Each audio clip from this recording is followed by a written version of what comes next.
meals, I'm gunning for the money in the bank. Coming with a dank, skrilling a tank, rolling with the gang. You sitting out on the sideline tripping, I go to the hole with the rock like Pippin. Yeah, I'm okay. I just smoked another to the face, yeah.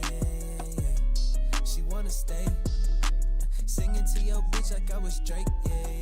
Don't just try to tell me you love me. Can't keep it real if you really don't trust me. Come with a real, you hip in the front, so you get my meals. I'm gunning for the money in the bank. Coming with a dank, skrilling a tank, rolling with the gang. You sitting out on the sideline tripping, I go to the hole with the rock like Pippin.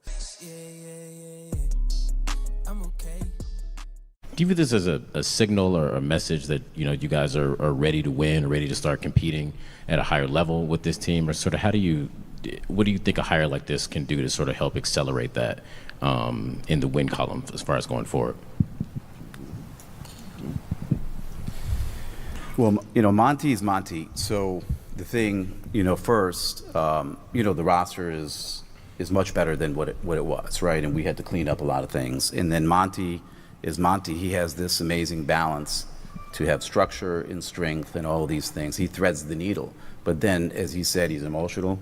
He doesn't mind getting to know the players and live life with them. And if you really kind of look at what we've done, and Monty, thank you for all the nice words for both of us, but we really also figured out with Monty, and I didn't know you were going to share what you shared, how life and basketball are compatible, and they should be. I mean, we do this for a living, we're in basketball, but life is ultimately a little bigger than basketball. In our ability, I think, together, being compatible about that. I appreciate and respected what Monty was going through, and I don't think there's any reason that life and basketball can't be compatible. So I think that Monty's a great leader for these young men, but he wants to win, and Troy and I discussed that. We think we're capable of winning. And a lot of our young folks, and it's in our veterans as well, but our young folks have really improved. I mean, there's a ton of improvement that's happened over the last few years. So I think, we're safe. Troy, you can finish the answer there, but. Yes. We're ready to take a step forward. We had a lot of injuries last year that derailed us and slowed us down. But no, we're ready to take a step forward, but that's no different than anything else. We're ready to go. Whole minute 25 before the word win even came out of Tom Gore's mouth. The first thing he said was, Monty is Monty. Even before we get to that, when you asked the question, Troy looked at Gore's like, this is your dumb ass out here. I feel like Troy used to smoke a pack a day. Coming from a guy who used to smoke a pack a day. You smoked a pack a day? No, it was like every 2 days. That's disgusting. Yeah, Chris.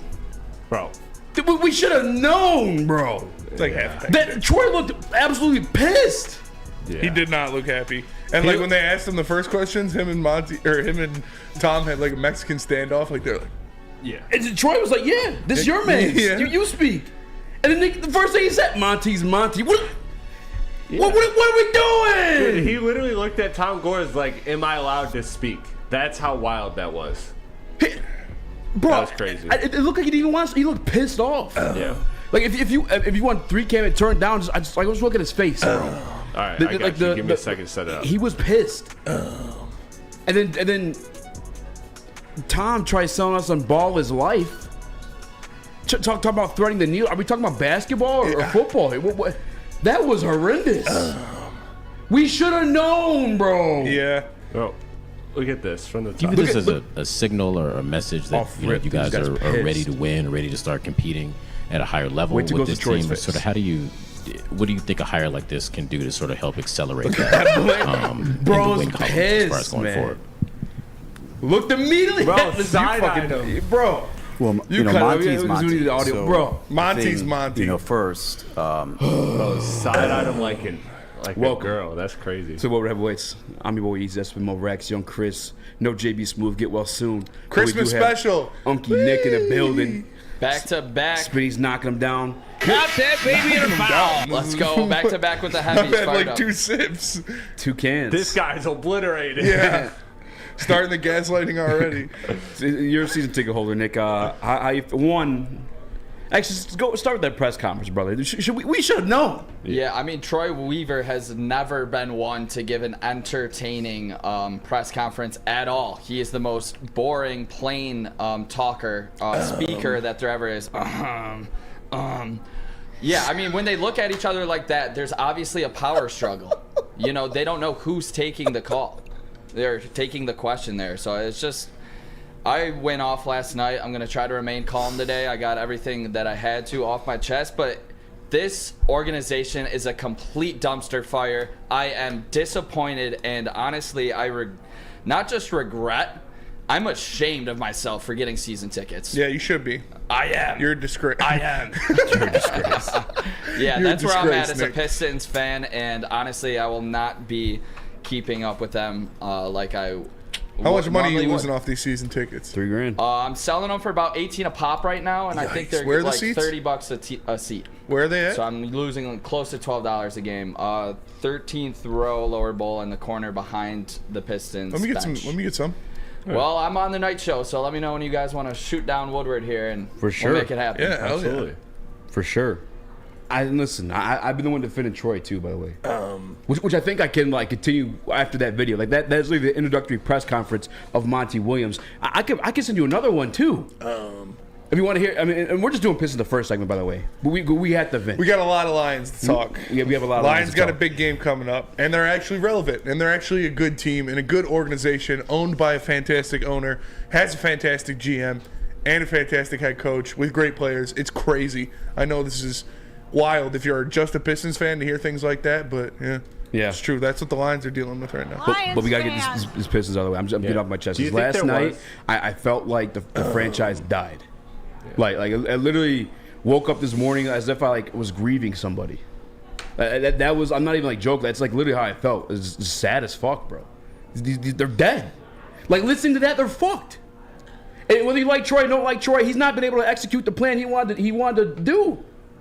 And at this point too, I feel like there's such a disconnect in terms of obviously what he wants to do, and just Tom just putting whoever the fuck in there because of. Yeah. And Monty's probably a good coach. He don't give a fuck to be here, Spinny. Mm-hmm. He don't. He's collecting a check at this point. Yeah. But it's a wrap. And this is what I say to the disconnect.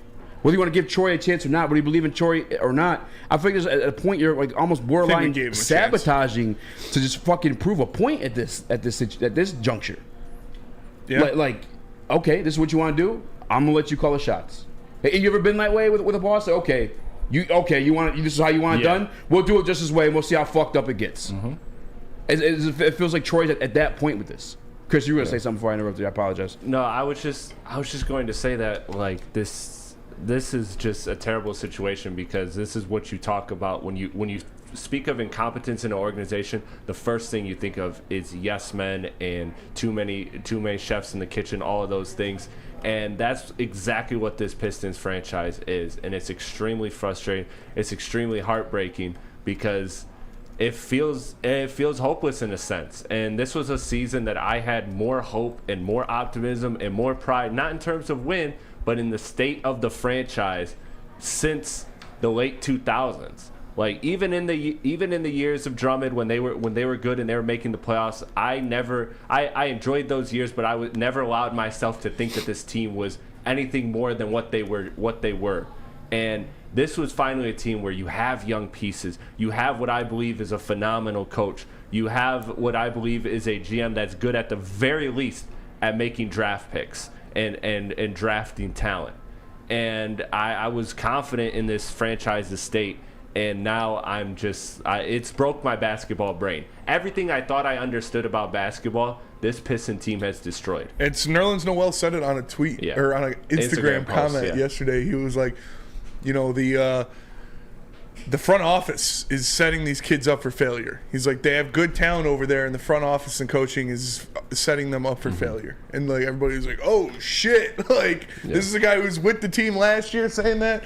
So yeah, someone who's been around the league too. Ed, tell them different you guys situations. can both get drawn and quartered on live television for ruining this franchise for fucking 10 years. I'm over it. Yeah. Like I said, until the entire front office gets cleared out, nobody cares. Yeah. You don't care. Tom Gores, get off your ass and do something. Make something happen.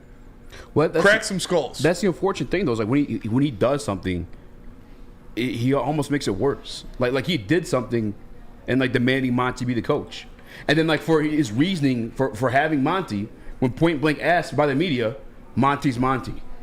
like, bro, what? What are we doing, man? This is crazy. Like, at that point, by the way, in NBA, I feel like NBA and baseball, you want owners who want to spend money. Yes. Matter of fact, any sport, you probably want your owner to be able to, like, willing to Definitely spend money. to be baseball cheap, the yeah. most. But you don't want them to be fucking Jerry Jonesing it up. You don't want them, like, overstepping the guys they hired to make the basketball decisions. And that's what we're witnessing right now. Yeah. And if it ain't him, allegedly, it's Arm Tellem. Yeah, and that's where the consistency lies with this is the Tellems and their involvement, because they've been through multiple GMs, multiple different front office positions, and people in those organizations in those positions making those calls. They've been the one constant thread. So they, to me, are who I'm pinpointing as the people that need to be addressed first and foremost. But at this point, it doesn't seem like it's going to happen. It seems like Tom Gores has his yes men. He's comfortable with them for whatever reason, and it's just disheartening. Sell the team, fire everybody, trade everybody, scorched earth. Start from nothing. Start with Cade. Start with nothing. Give No, me keep Caden Duran. No, Cade and Duran. and Trade then everybody, fire everybody, sell the team. Start from square zero. My only that's fear kinda with what they selling did the with the Monty team, thing, though. too. My only fear with selling the team, though, is there's just always that possibility of relocation, and that scares me. That's why, like, because remember when the Pistons were first being sold? Remember there was a strong rumors that this was going to be the Vegas team. Way back when, and then Gores got it, and then he's like, "No, we're staying here," and that was enough for me to like be like, okay, like I at least want a franchise here, and so I am scared of that. But I mean, it's hard to defend Gores and what he's done. I mean, you don't even necessarily need to sell the team. Just stop overstepping your boundaries, brother. No, but he it's needs clear to that let that's not these going guys to do what they happen. gotta do. Like selling a team. When I say at this point, it's just like this. I'm a father, right? I got a 4-year-old. When he gets upset and he wants to like get back at me, he throws I don't like you. 'Cause that's his way of getting back at me. That's the sell a team thing. It's like, Nobody fuck, likes me. that's the only way we can express like our utmost like disappointment and unapproval of what the fuck's going on. I don't necessarily like I'm glad that he's willing to spend the money to get guys here, but it's like let the fucking basketball minds make that decision. I mean, Troy, we were clearly pissed off as fuck. Mm-hmm. And if you want, Chris, I mean, I could send the Monty tape too, where they asked him like, "Hey, Monty, then this had nothing to do with the money." The question was like, "What brought you here?" Goes obviously Troy, the players, and the thing he expounds on, goes in depth about, is the fucking money. Yeah. He's not here for a competitive spirit. He's not here to be the best head coach. I mean, obviously, you want to win. Like, you don't want to embarrass yourself like that. But there's no fucking passion there. Yeah. He's quite literally here for the fucking check. And, was it 5 years? 6? I don't even know how long. 6? Well, an option for 6th. That's fucking horrendous because coaching contracts are guaranteed. We are fucked. Who cares? You can We're just not, fire yeah. him. That doesn't matter. It doesn't matter. But he's not going to fire him. He made the largest NBA coaching investment of all time. Like, he's going to be here at least, I'm assuming, like 2, 3, 4 years, bro. Well, the team's not going to be any better by then. Yeah. You're not just going to pay him all that money. And I don't even think like, necessarily Monty's a bad coach. He just doesn't give a fuck. He just doesn't give a fuck. Like, you see the careless turnovers. Why should he give a fuck if the owner doesn't? Huh? If the owner doesn't give a fuck, why should he give a fuck? Monty? Yeah. I mean. If the owner doesn't care, why should anybody care? If the top of the company doesn't care, why should anybody else care? Because he obviously doesn't care. He's too busy in Cabo drinking a Mai Tai, doing whatever, not worried about the Pistons being the worst franchise in the history of the professional sport. Yeah, that's where you hope, like, the fact that he's a former NBA player, that pride, that competitiveness is coming to fruition. But it honestly, and I don't like to assume of people's effort, because that's a very hard thing to gauge, especially from the outside. But that's absolutely what it seems like with this. It seems like he's checked out. The players are checked out. It seems like they're coming to feed. James Edwards had an awesome article today on The Athletic where he talked about, changes need to happen, and he called out ownership. He called out the front office. He called out the players. He called out everybody, because as bad as this Pistons team is, the Pistons had more talent on the floor last night than the Utah Jazz. Mm-hmm. They did, and they lost. And where does that point to? that points to player spirit and coaching. Yes. And those are two things. And player spirit is directly aligned with coaching. So essentially double down on coaching. So that was a Monty loss as much as it was of players. We can bitch and moan about this team and how bad it fits and how we can't shoot dick. At the end of the day, this is a team that should be able to win at least 3 or 4 of the games that they've lost on this horrendous historic. Cool. We'll streak. have 5 wins on the season. Right. But there's no difference. I'm not saying that's Loose changing balls and anything, but rebounding. that's to me an indictment on the coach and the coaching staff. no And then the fucking people difference. who are attacking like solely Troy, is like, you can't sit here and tell me that Jalen Duren, I mean, obviously he's not been healthy, but Jalen Duren's not talented. You can't tell me that Ivy's not talented, and you can't tell me that Kay's not talented. The rest, whatever. Like, the roster doesn't have to be filled out. I fully admit that. But you can't sit here and tell me like this is a worse situation than Casey had just last year. I don't think anybody's solely blaming Troy. No, I'm on Twitter. There's so I mean I get them on my mentions. I posted this video. Everybody a little bit deserves blame. The entire thing's a shit show. This isn't. It's Troy's just Troy's so been here the cancerous, longest, other than the Tellums. This isn't and one Gores. person. Bill Simmons, and I know you guys hate Bill Simmons. He did a Pistons Abyss thing on today on his podcast, and he was like, you look at everything, and there's no like one decision you can point to during this whole tenure that's like that's horrendous. That explains why this is the worst team in the league.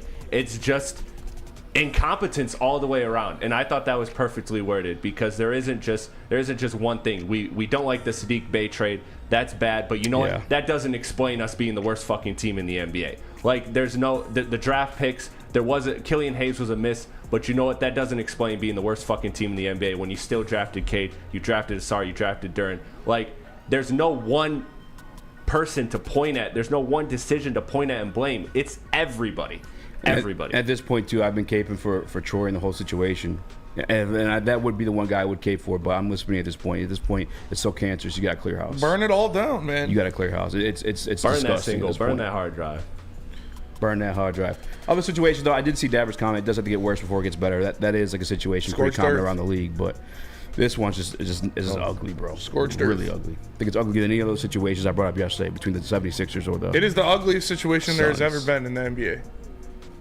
They're embarrassing. They're terrible. It's a joke. And Nick should be ashamed of himself. It's right. It's up all there your with the fault, process. Nick. Let me tell you about Big Boy. Wintertime in Detroit is always better with comfort foods from Big Boy. Try the veal parmesan or the new Southern Comfort Chicken Bowl. How about breakfast? The stuffed potato pancakes are back. The classic lumberjack or the Santa Fe Garden. Also the new apple pie hotcakes that are too good to miss. Top it all off with a new gingerbread shake for dessert. All that and more at Big Boy. Now let me tell you about Jack Labrador. Has watching and arguing about sports made you a last-minute holiday shopper? Feeling more pressure than Jared Goff in the pocket behind an injured offensive line? Jack Labrador has you covered. It will change your gifting game. In-your-face heads-up play that'll have you at the edge of your seat. It is the one deck that brings 3 games to the table. Perfect for lazy last-minute shoppers like you. Jack Labrador is the ultimate gift that keeps the holiday fun going. Scan the QR code above or go to jacklabrador.com to get your decks today. Calling all landscapers. This is Darren McCarty. I'm at Outdoor Equipment Co. How would you like to landscape like a legend? How about a bad boy zero turn? And even a chainsaw.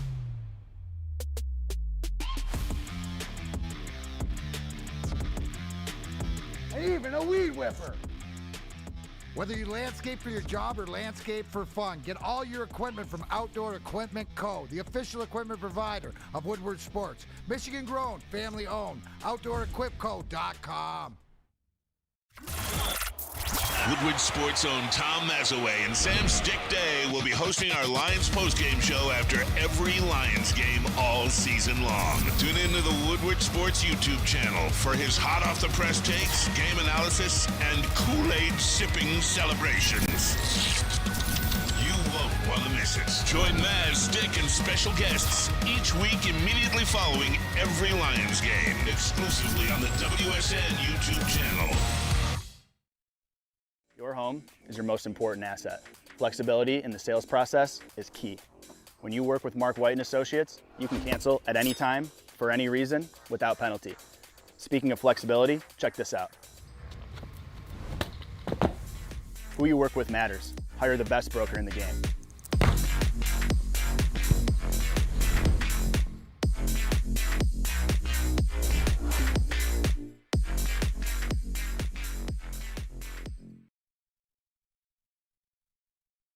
Swiss is the best place to shop your home with auto insurance. Make sure you guys do it with my guy Mark. Contact him, Mark at SwissINS.com, or give him a call directly at 248-800-4177.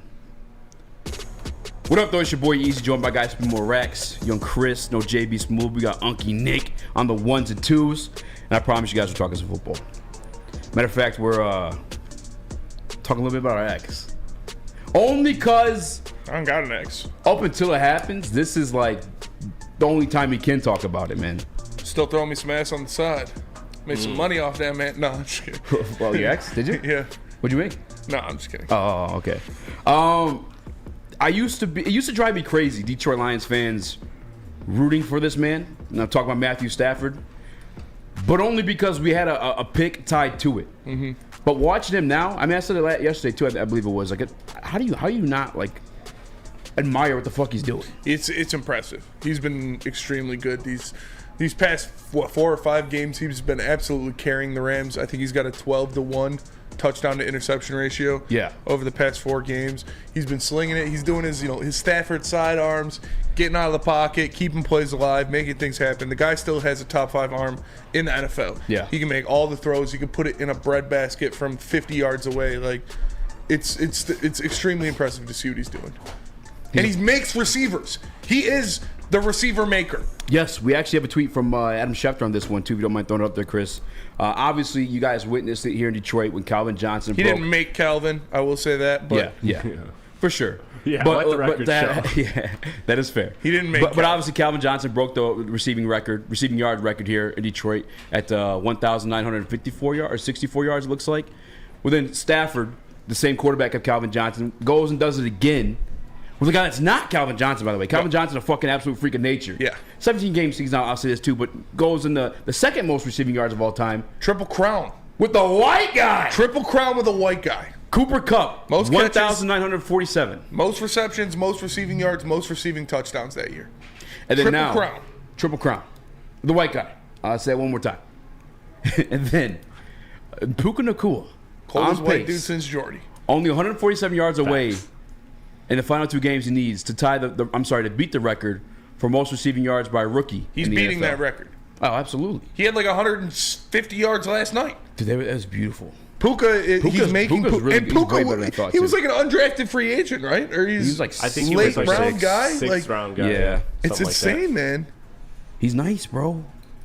And that's why, like, and the reason I bring this up partly too is because, like, it's been floating around here, and we'll discuss our quarterback later on the show. Obviously, we've got Detroit Lions talk to go on, but like the disrespect. I don't know where you at when people say Jared Goff's the best Detroit Lions quarterback of all time. Where you at with that one, Spinny? Jared Goff? Yeah. No, he's probably 3rd Milk or Plum? 4th. Come on, Milk Plum. Milk Plum? No, it's probably what's his name? The guy who why can't I think of his name? The curse. Bobby Lane. Bobby Lane. Bobby Lane's number 1. I would say Stafford is probably number 2, and then are you going to put Scott Mitchell up there or Eric Kramer up there? No way. Or Jared Goff. That 3 spot. Oh, but you're saying like just there. That 3rd spot. If I'm making a poll, do I do Bobby Lane, Stafford, Goff? All right, that's what I'm gonna do right now. Then talk and about put Milk Plum on there too. Yeah. Let him get some love. Let Plummer get some love. But Jared Goff can get there. I mean, if he wins a couple playoff games, if he wins the championship, he'll be fighting for that number 1 spot. But Bobby Lane won championships with this team. Bobby Lane was a great quarterback. You got to surpass him. If he wins a playoff game, wins a division, yeah, I can see you putting him over Stafford. As talent-wise, no. Stafford is still more talented of a quarterback, but Goff would be a better quarterback in Lions lore if he wins a division and wins a playoff game for sure. So I'm not mad about that, but talent-wise, Stafford is the most talented quarterback the Lions have ever had. Arm strength, escapability, things like that. But if Jared Goff wins a playoff game, wins a division, I wouldn't be mad at people saying he's a better Lions quarterback than Matt Because this Stafford. weekend they can win the division. Yeah. So would you feel more comfortable stomaching it then? Yeah. Again, not talent-wise. What's your answer if they seal a deal on Sunday? No, I'd wait for the playoff win. Okay. And then I can't argue it if once they get to playoff win. But like I said, not talent-wise. It's not going to make him more talented of a quarterback. But through Lions lore, through accomplishments, when he wins a playoff game, which he's going to this year, when he wins the division, which he's going to this year, yeah, if you want to say he's a better Lions quarterback than Stafford, I would agree with you. Does the context of the playoff win matter at all? Because we talk about his Rams run and how he wasn't exactly No, it does not. It doesn't matter. With it being a 30-year drought, drought 3, bitch. I'd have to. It's excused pass. Like I have no issue with it. I will say this though, like knowing factually. I guess it's sports. It's all opinionated, so I really can't say factually. But just from my standpoint, and I think for a majority of people who have like football brains or watch the game of football, Stafford's the better quarterback. Talent-wise, yes. I think it's just a better quarterback, just in general. Like, but one thing he's never had, he's never had never had in Detroit, I should say, because once he did get it, what did he do? Like you said, he won a fucking Super Bowl. Yeah. But he's never had the coaching staff that Jared Goff has in terms of an offensive mind like Ben Johnson. He's never had the other side of it too. Where you look at the front office where like you're building a team around him with not just free agency. Because let's be honest, Brad hasn't really done too much through free agency other than like maybe Cam Sutton. Maybe if you want to give a check mark for Charles Harris the 1 year. Don't give me a defense. Just give Stafford the run game and offensive line they have now. Yeah. And Dan Campbell. He's winning multiple playoff games. Or maybe even just Ben. Maybe even just the run game they have now. Well, and I was talking about this too with actually Gentry a little bit earlier. Is like, in some ways, minus Calvin Johnson, which is a plus for the situation I'm about to make. This is kind of similar to a team that he had here in Detroit. We had dominant defensive tackle Dominican Sue. That'd be your ally Aaron Donald. And then like your young team, I guess there's no Calvin Johnson. That's a worse situation. Yeah. But he's winning. Yeah. He's going to go to the playoffs, or more than likely going to go to the playoffs. Going to the playoffs. It's looking that way, right? It's a high percentage chance. He to me, he is the best Detroit Lions quarterback of all time. He holds every record. He has the talent, as you said, too. And honestly, if I'm being honest with you, if it weren't for if Stafford was drafted while there was a rookie wage scale, I think the Detroit Lions, this is going to sound crazy, I think they could have had a Super Bowl. If Super Bowl's taking it too far, I'll take a step back and for damn sure say some playoff wins. Because at one point, actually, factually, Matthew Stafford's the second highest paid rookie of all time. Taking a cap hit of I think it was like $12 million per year, AAV. In comparison, Bryce Young, the number 1 overall pick this year, $9 million. And that was in 2009. Like inflation is a thing. It's only $9 million now. Yeah. On top of that, same situation, guaranteed deals too. Because again, no rookie wage scale. You had to negotiate, and these guys got paid fat. The Dominican Sue, actually, I got on this piece of paper somewhere. The Dominican Sue, $68 million. The Calvin Johnson before him, $64 million. And you guys know I'm a big like salary cap guy. And if I'm being honest with you, like not disrespect, I'm the only motherfucker who stays true to it. That's more than 30% of your salary cap just tied in 3 guys. And you didn't have a Brad Holmes at that time drafting guys in the 5th round, 6th round, 4th round, like an Amon-Ra St. Brown, like a James Houston. Like you didn't have a Brad Holmes dropping those in there on top of that. And who was it? Detroit's Supremacy, of course, said in 2014, Matthew Stafford gagged, completely choked. In that playoff game, he was 28 of 42 for 323 yards, 1 touchdown, 1 interception. His leading rusher, Arjoik Bell, 12 carries, 43 yards. And we all know what happened in that game, too. Yeah, and yeah. And if I'm being honest with you, like, I mean, can you look up the offensive coordinator of that roster? Because if it was Joe Lombardi, I think it was. I'm absolutely just missing that choke job. And I'm a guy who's like, I'm not saying I was anti-Stafford, but towards the end of it, again, I'm kind of true to the fucking soil when it comes to the salary cap stuff. I wanted him gone because of that. Unless they're going to renegotiate something, get something back from him at that point. I hate paying a quarterback that much money. You're just fucking yourself. You're absolutely fucking yourself. That's how I discovered the 12% rule. What's the one consistency through every single quarterback winning Super Bowls? They're not fucking eating up the entire salary cap space. But I don't know who the offensive coordinator was in. But even regardless, the guy's not around anymore. I think it was Jim Bob Cooter. I don't think he's holding another offensive coordinator position than after. No. And it was Joe Lombardi. That guy's absolute fucking trash and should have never been an offensive coordinator anywhere following that situation. But listen, it's only relevant because we watched him last night. People are talking about the matchup, them playing. It was Terrell Austin. Offensive coordinator, I'm talking about. He's defensive Oh, coordinator. yeah. I think it was Joe Lombardi, and then what's his name took over? Jim Bob Cooter. And Jim Bob Cooter was better because Joe Lombardi's absolute fucking trash. Yeah. And by the way, if Matthew Stafford did come here, he's playing the fucking his style of game, man. He's got nothing to lose. He's already got the Super Bowl. He's going to be maxing and relaxing, just fucking gunning it against the shit secondary. It's so hard to find the coach. Where you had the absolute fucking, I'm sorry for dropping so many F-bombs here, but the absolute opposite in Jared Goff, where I just feel like he's going to be mad stressed going up against the former team that traded him. He don't want to get cucked at his own home field. Eazy, that is way too aggressive for Rip right here. You think Stafford's going to come in here and tear up the Lions and Jared Goff's going to be it was Joe and Jared Lombardi. Goff's going to be scared shitless In going 2014. against this Rams team? Yeah, I think it's very possible, yes. No, I'm not telling you he's going to be, but that's the scenario you're looking at. Stafford's going to be loose. He's already got Super Bowl. He's in there as a wild card. Like this is like he's big chilling, doing what he's got to do, throwing the guns. Where the pressure is more so on Jared Goff. You got home field advantage. You got the guy who said you weren't good enough coming to your house, who traded you away to Detroit in the first place. Mm-hmm. Like you're the one that's up against it. I still think the Lions would win that game. It like I said, it will scare me because the Rams are hot right now. Yeah. Matt Stafford is probably the hottest quarterback in the NFL right now. Pause. Yeah. But I think I think they'll be able to go out there and win that game. No, I think Detroit Lions definitely be favored, but I would definitely not count out the Rams. Let me tell you guys about Lady Jane's. Come to Lady Jane's Haircuts for Men for an award-winning haircut experience and register to win a trip to your dreams and all expenses paid suite for the 2024 NCAA tournament. That's right, no expenses spared for you and 5 of your best buds. Lady Jane's Haircuts for Men, open 7 days a week. Walk in anytime. It's wicked awesome. Since the dawn of moving people, Chevrolet has led the way. The world of transportation is changing. At Feldman Chevrolet, we are leading the charge forward. With every electric vehicle, every mile traveled, one Feldman at a time. The company that puts more Chevys on Michigan roads is now the #1 name for Chevy electric vehicles. Now, coming to Woodward Sports, Woodward and Main Street, the Woodward Sports Network Detroit Lions show.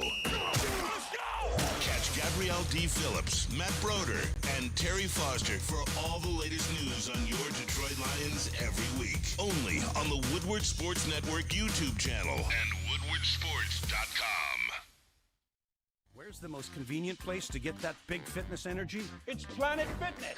Join today for just $1 down, $10 a month. With over 2,400 locations and equipment for every workout, you can get in, get energized, and get going. And with free fitness training and most clubs open 24 hours, everyone belongs in the judgment-free zone. So join today for $1 down, $10 a month, no commitment, cancel anytime. Feldman is Michigan's #1 Chevy dealer. They got over 18 locations, and that's one right in your backyard. Visit feldmanauto.com to find the closest one. And also check out Woodward Sports live every other Monday at the Feldman Chevrolet of Novi.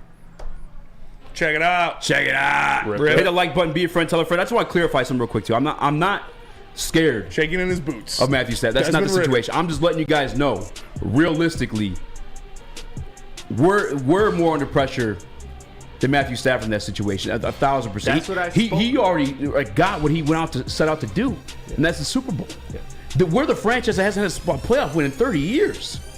And that's what I spoke on yesterday was, is there any potential disadvantage? Not saying you wouldn't want to have the playoff game at home, but there is that element of it. Like there is going to be as much energy that's going to be in that building, and I can't wait to see it. There's also going to be a lot of nerves, nerves and anxiety for those for the Lions fans. Not nervous. I'm just laying it out to you guys like what it is. And I guess Nick, because you're like got at me, like is that not true? Would Goff not be the one under more stress and pressure in that situation? I mean, there's obviously 30-something years of pressure that's built up, but that's just how it goes. But I don't think Jared Goff is going into that game scared at all. He's on his home turf. He's going to be able to run the ball, be comfortable within the pocket with a healthy O-line, where we see him flourish, where he just threw for 5 touchdowns, 0 interceptions against a really scorching hot Denver team. I think Jared Goff is completely comfortable at home with everything going his way, I think he'd be just fine. And he's been to a Super Bowl before. He's not afraid of the playoffs. He's been there. So I think he would handle the situation just fine. With that being said, do I want to see the Rams? Hell no. I want to stay 100 feet away from this Rams, from this whole entire narrative that you're building. I mean, that's what we do for a living, but I don't want to see this narrative. I don't want to see all the momentum that Detroit Lions have built get squashed if they have one bad game. That's what happens in the playoffs against anybody. It'd be a heartbreaker. That's what happens in the playoffs against anybody.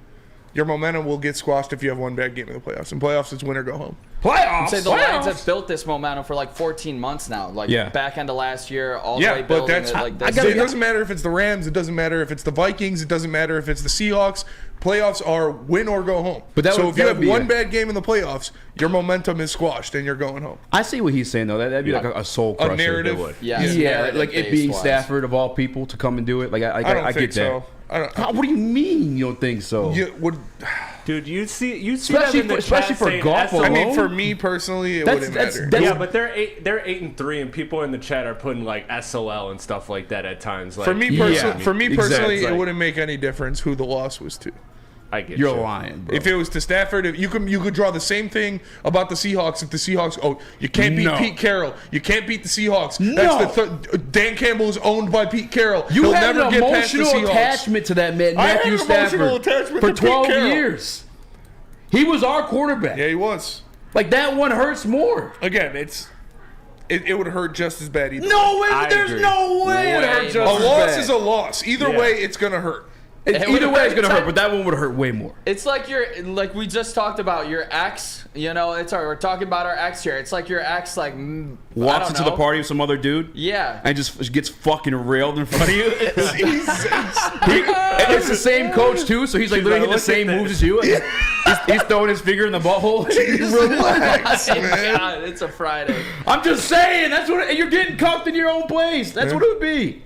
That's what it would be. That's why he's under more pressure. But listen, it'd be way worse to lose to Stafford than the Rams, or than the Seahawks and Pete Carroll, or Jordan Love, or Justin Fields. It wouldn't even matter. It's 10 times worse losing to Stafford. I was gonna say too, I don't know if so much momentum would be lost because you're still a really good team. You still good things going for you, and if it comes down to that, you do have the hope of Hendon Hooker. I don't want to disappoint anybody that early to a show, but then I thought Ben Johnson leaves, so momentum would definitely be oh fuck. All I know is they're not losing in the first week of the playoffs, no matter who it is. They're gonna if it's the Rams, they'll beat the Rams. If it's the Seahawks, they'll beat the Seahawks. The Lions are winning a playoff game this year. I've said that since before the season started. I'm standing on business. They're gonna win a playoff game this year. I'm in that same corner too. Detroit Lions will win a playoff game. As much as you guys I see the comments right now. Oh, you're so negative. All that. No. Since the beginning of this year, I told you the Detroit Lions are winning a fucking playoff game. We also told you also winning the division. Yeah. Listen, I don't want to call out any other shows, but I just feel like we kind of keep the most to our initial takes, I want to say. There's not too much flip-flopping on over here. Those things remain true. And I'm going to be honest, too, I'm going to call my own shot. Your boy's nice with it. All right? We called the record like that last year. Mm-hmm. Called the division at the beginning of the year. That's looking right. Mm-hmm. Told you going to be good offense last year, too, by the way. Don't forget that. That's what you guys say. I hate golf. I've always been appreciative of Ben Johnson and what he does. Told you that was going to be nice. So that was going to continue. Told you David Montgomery. Told you Dre Bly. All that other good shit. We're winning the division. We're winning the playoff game. Don't get it twisted. It's happening. It's happening. Yeah. But if you guys want me to be wrong on something, what up? You gonna say something, Nick? Yeah, via Jim3 in the chat, it would also feel way better. It would feel way better to kick the living shit out of Stafford at home. That would feel just absolutely crazy. Yeah. So it would just be a whirlwind of emotions. That'd be the best night of your life. Oh my God, it'd be honestly for him. I mean, he's pretty competitive in what? What'd you say? Yeah, it's nothing. If you beat him, that's like her pulling up with a new man, and then you're back. You bring you take her home. You take her. Yeah. Remember my thumb, baby? Yeah, exactly. She's with a man all night, but you go to the bathroom with her and come back. Exactly. And now he's kissing her on the mouth after she just. That's too far. Yeah. That's too far. That's what it feels like. Oh God. You're sitting there drinking your drink after y'all do the nasty, and you see him kiss her on the mouth. That man's kissing a graveyard. Yeah. He's just across the room. No. Tell me how my dick tastes. All right. Oh, if he did that would be tough. I would. Why not? Talking shit. If you guys want me to be wrong about something, I do have a confession to make. Actually, we're nearly past break. Let's go to break, and we'll do that when we come back. But first, people talking about gobbling, people talking about riding. Let me tell you about the best meat in the business. That's Fairway Packing Company. For over 60 years, they've been supplying that meat to all the finest hotels, restaurants, and casinos across the great state of Michigan. If you guys want to deliver to you, if you can't make it there, it's fairwaypacking.com, or you can stop in Grosse Pointe for grab-and-go steaks. It's fairwaypacking.com. Come hang with the Woodward Sports Crew all throughout football season on Saturdays and Sundays. To join our college football and Detroit Lions live watch parties. Inside the 5, caught, end zone, touchdown, Detroit Lions! With money on the line, featuring different special guests and surprises. Start times will vary depending on the game. Only on our Woodward Sports YouTube channel.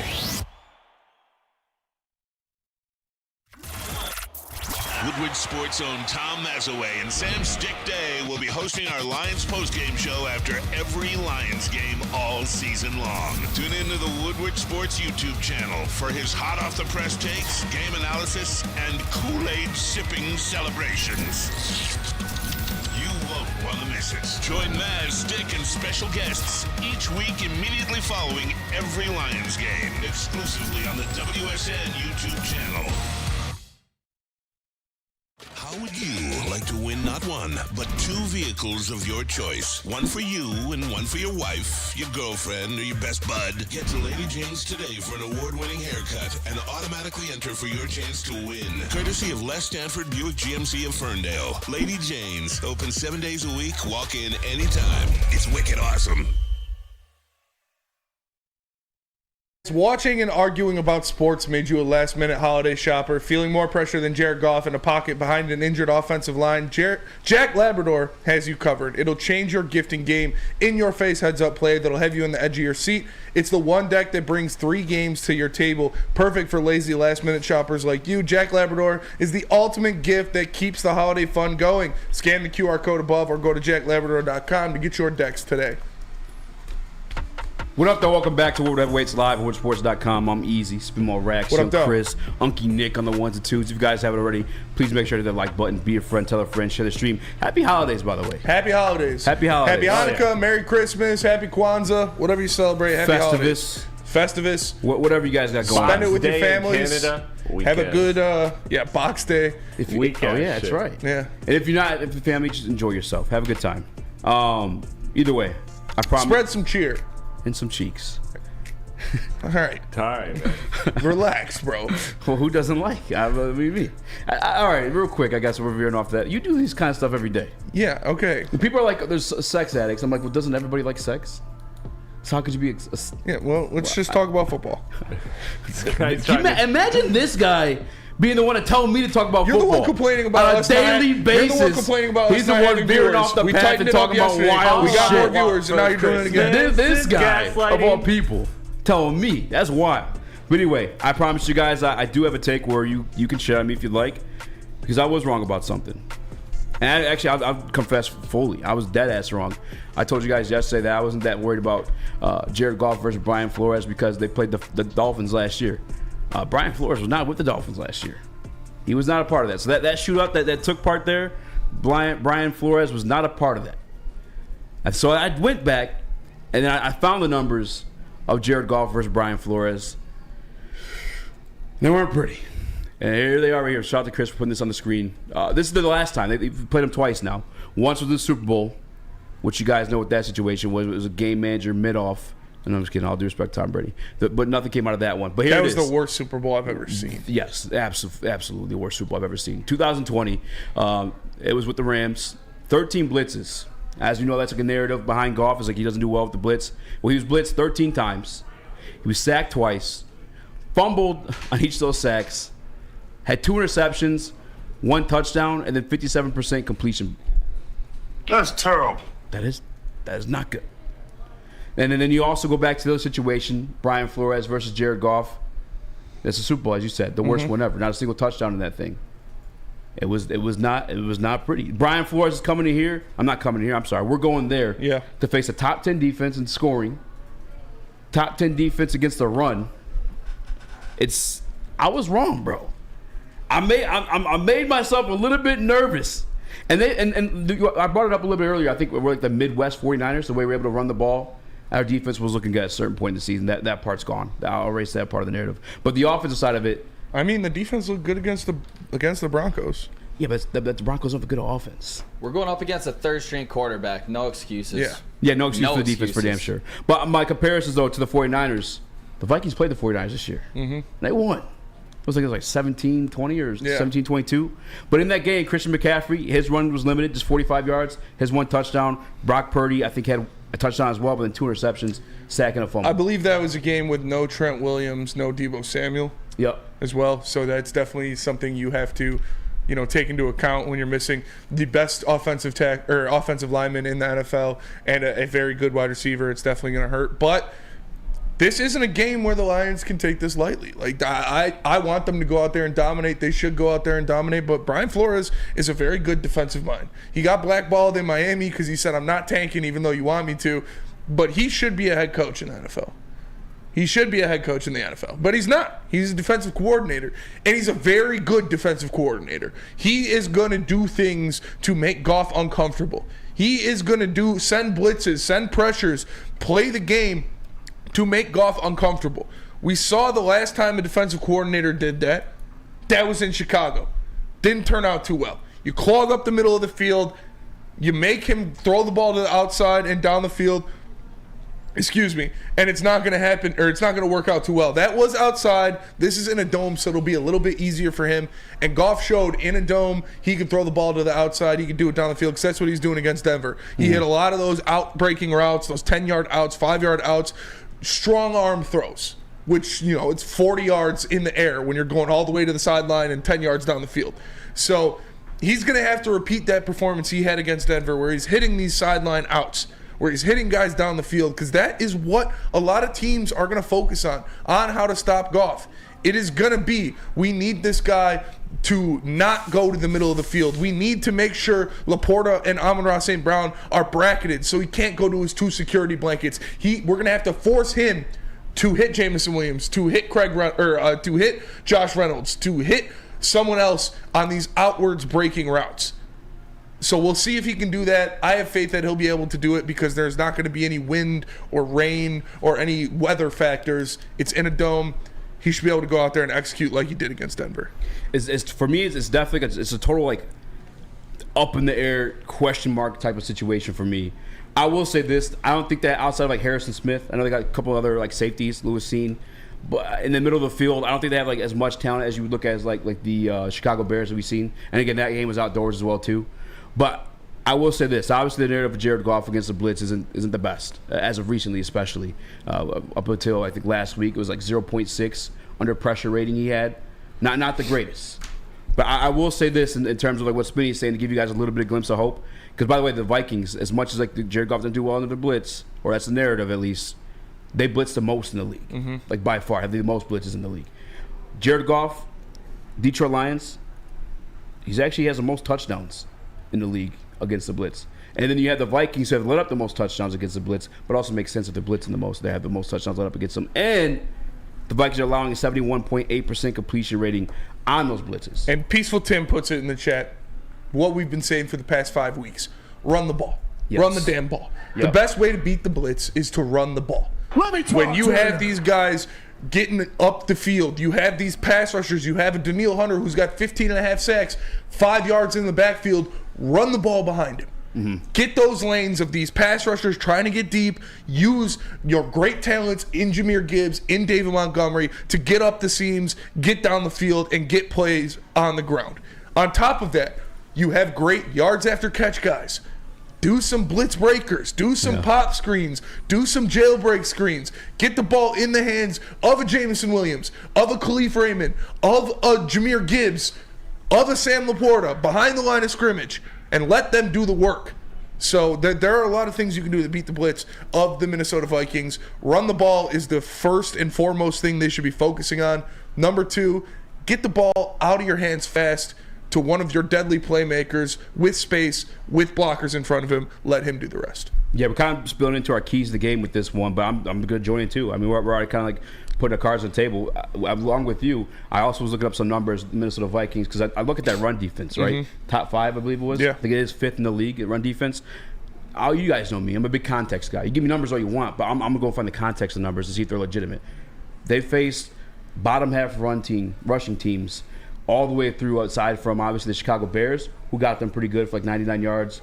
Not so great the second time around. And then you also got the situation with the 49ers, though, a top team. Only allowed Christian McCaffrey 45 yards. But either way, the narrative around the top 5, the context of the narrative, they're not playing the best rushing teams. Detroit Lions, top 3 team in every single rushing category there is to have. And I think we'll be able to run the ball, so I'm with you on that one. For damn sure run the ball. I'll tell you what. Because you can't draw up and get exotic and all sexy with these blitz packages if you got to stop the run. That's first and foremost. You have to earn the right to rush the quarterback. And then I got to say one other thing, too, because I was talking about the running back stats. Running backs, as I was looking at their numbers against the Minnesota Vikings, they also do really, really well in the passing game. And I think that's, again, because of those blitz. Because when you're getting blitz like that, where you go quick to your drop-off. Yeah. And usually that's going to be like you're running back in a flat in that situation. Who do we have? Jameer Gibbs. So if he's the hands have been kind of shaky throughout the season, but if he's catching those balls, and obviously we know he's prone to make a man miss, it could get real nasty real quick. I'll tell you what, I'm stamping it right now. Jameer Gibbs is going to have a 20-plus yard touchdown on a draw play. It's going to be a halfback draw. They're going to drop back. Goff's going to do his 3-5-step drop. Let the defensive line get up the field, try to rush the passer, put the ball in Jameer's gut. He's going to take off, and he's going to score a touchdown. Hey, yo, for sure. I got some, actually, fun fact. They haven't allowed a single 20-yard rush all season. Who? Minnesota Vikings. Well, you better learn, because shit's coming. Hey, we got the most. The electrician's coming for you, baby. The electrician's coming. The mongoose. Don't let him get spawned. Steve Jackson or whatever it was. The J Train. I think that was my favorite one. Yeah, they haven't let up a 20-yard run all season. But we have the guy who has literally the most 20-yard runs as an individual. And I think we have the second most as a team. The Dolphins have us beat for 20-yard runs as a complete team, but we have the individual with the most of them. That's Jameer Gibbs. And you guys know why, too. Just as Spenny said, a little draw play, a little bit of zone in that situation. He got enough space for him to make a move. That's what he does. Yeah. And you talk about the middle of the field. Like, again, they don't – Ivan Pace is the guy they have as, like, their linebacker, their stud linebacker this year. He's questionable. Undrafted. Shout out to – remember Steve used to be in the chat all the time? He called in specifically, talked about Ivan Pace. Yeah. Number 0 at Cincinnati. But he's undersized. That's why he fell in the draft. They use him more in those like blitzes, exotics type of shit. I don't think we're going to allow that. I think we're going to go out there and we're going to play some bully ball. At least that's how I want to do it. Dan Campbell was talking about let him loose, but I think that's a little bit more of a line it up. trick. NFC North football, hat on hat, run the ball down their throat. You have the better offensive line. You have the better running game. Yes, sir. You have the best running back combination in the NFL. You have the best offensive line in the NFL when healthy. Go out there, enforce your will on the Minnesota Vikings. Yes. Nick? You want in on this? Yeah, that's where I'm right there with Spencer. You have to be able to control the run game in this ball game, or we're not gonna win this game if we don't run the ball. Basically, is where I'm at with it. I trust in Jared Goff in play action down the field. I think he's gonna have to make a few big throws, NFC North division winning throws in this game on the road in Minnesota. I think he gets the job done because we will be able to run the ball. They're going to fall for play action, and we are going to hit guys like St. Brown. Even J-Mo gets more involved, and Laporta down the field to see the Lions win the first division since 1993. Baby. Let's go. King Horse in the Woodward Sports chat. He says out Byron Murphy and Jalen Naylor. Questionable Jonathan Bullard, Jordan Hicks, Alexander Madison, Brian O'Neill, Ivan Pace Jr., and Harrison. Those are some big names. Harrison Smith? Yeah. Those are some big names. If Madison, Pace, and Harrison Smith can't play, it's going to be devastation. But I assume they're going to play because their season's on the line. Brian O'Neill too. Hey, I'll tell you what. Let's go to a quick break since we kind of spilled into our keys for the game. Let's come back. You want to do that? Yeah, we can do that. All right, bet. Let me tell you about Hamlin Pub. Thank you. Have you ever wanted a bar where you're a regular? We have just the place for you. Head to one of Hamlin Pub's 7 locations and experience where everyone's a regular. They got half-off pizza on Thursdays, food and drink specials for all NFL and Michigan sports games. That smokehouse brisket mac and cheese saved my life. I was sweating down Julio, and that was the cure. Make sure you go to Hamlin Pub, one of their 7 locations, Metro Detroit. Experience your new favorite pub for all things sports. Hamlin Pub, where everyone's a regular. Have you ever wondered where all the finest restaurants get their steaks? It's Fairway Packing Company, providing Michigan restaurants, hotels, and casinos with prime beef for over 60 years.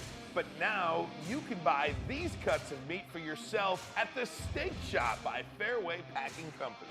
Prime porterhouse, A5 Japanese New York strip steak, dry aged Wagyu beef tomahawk.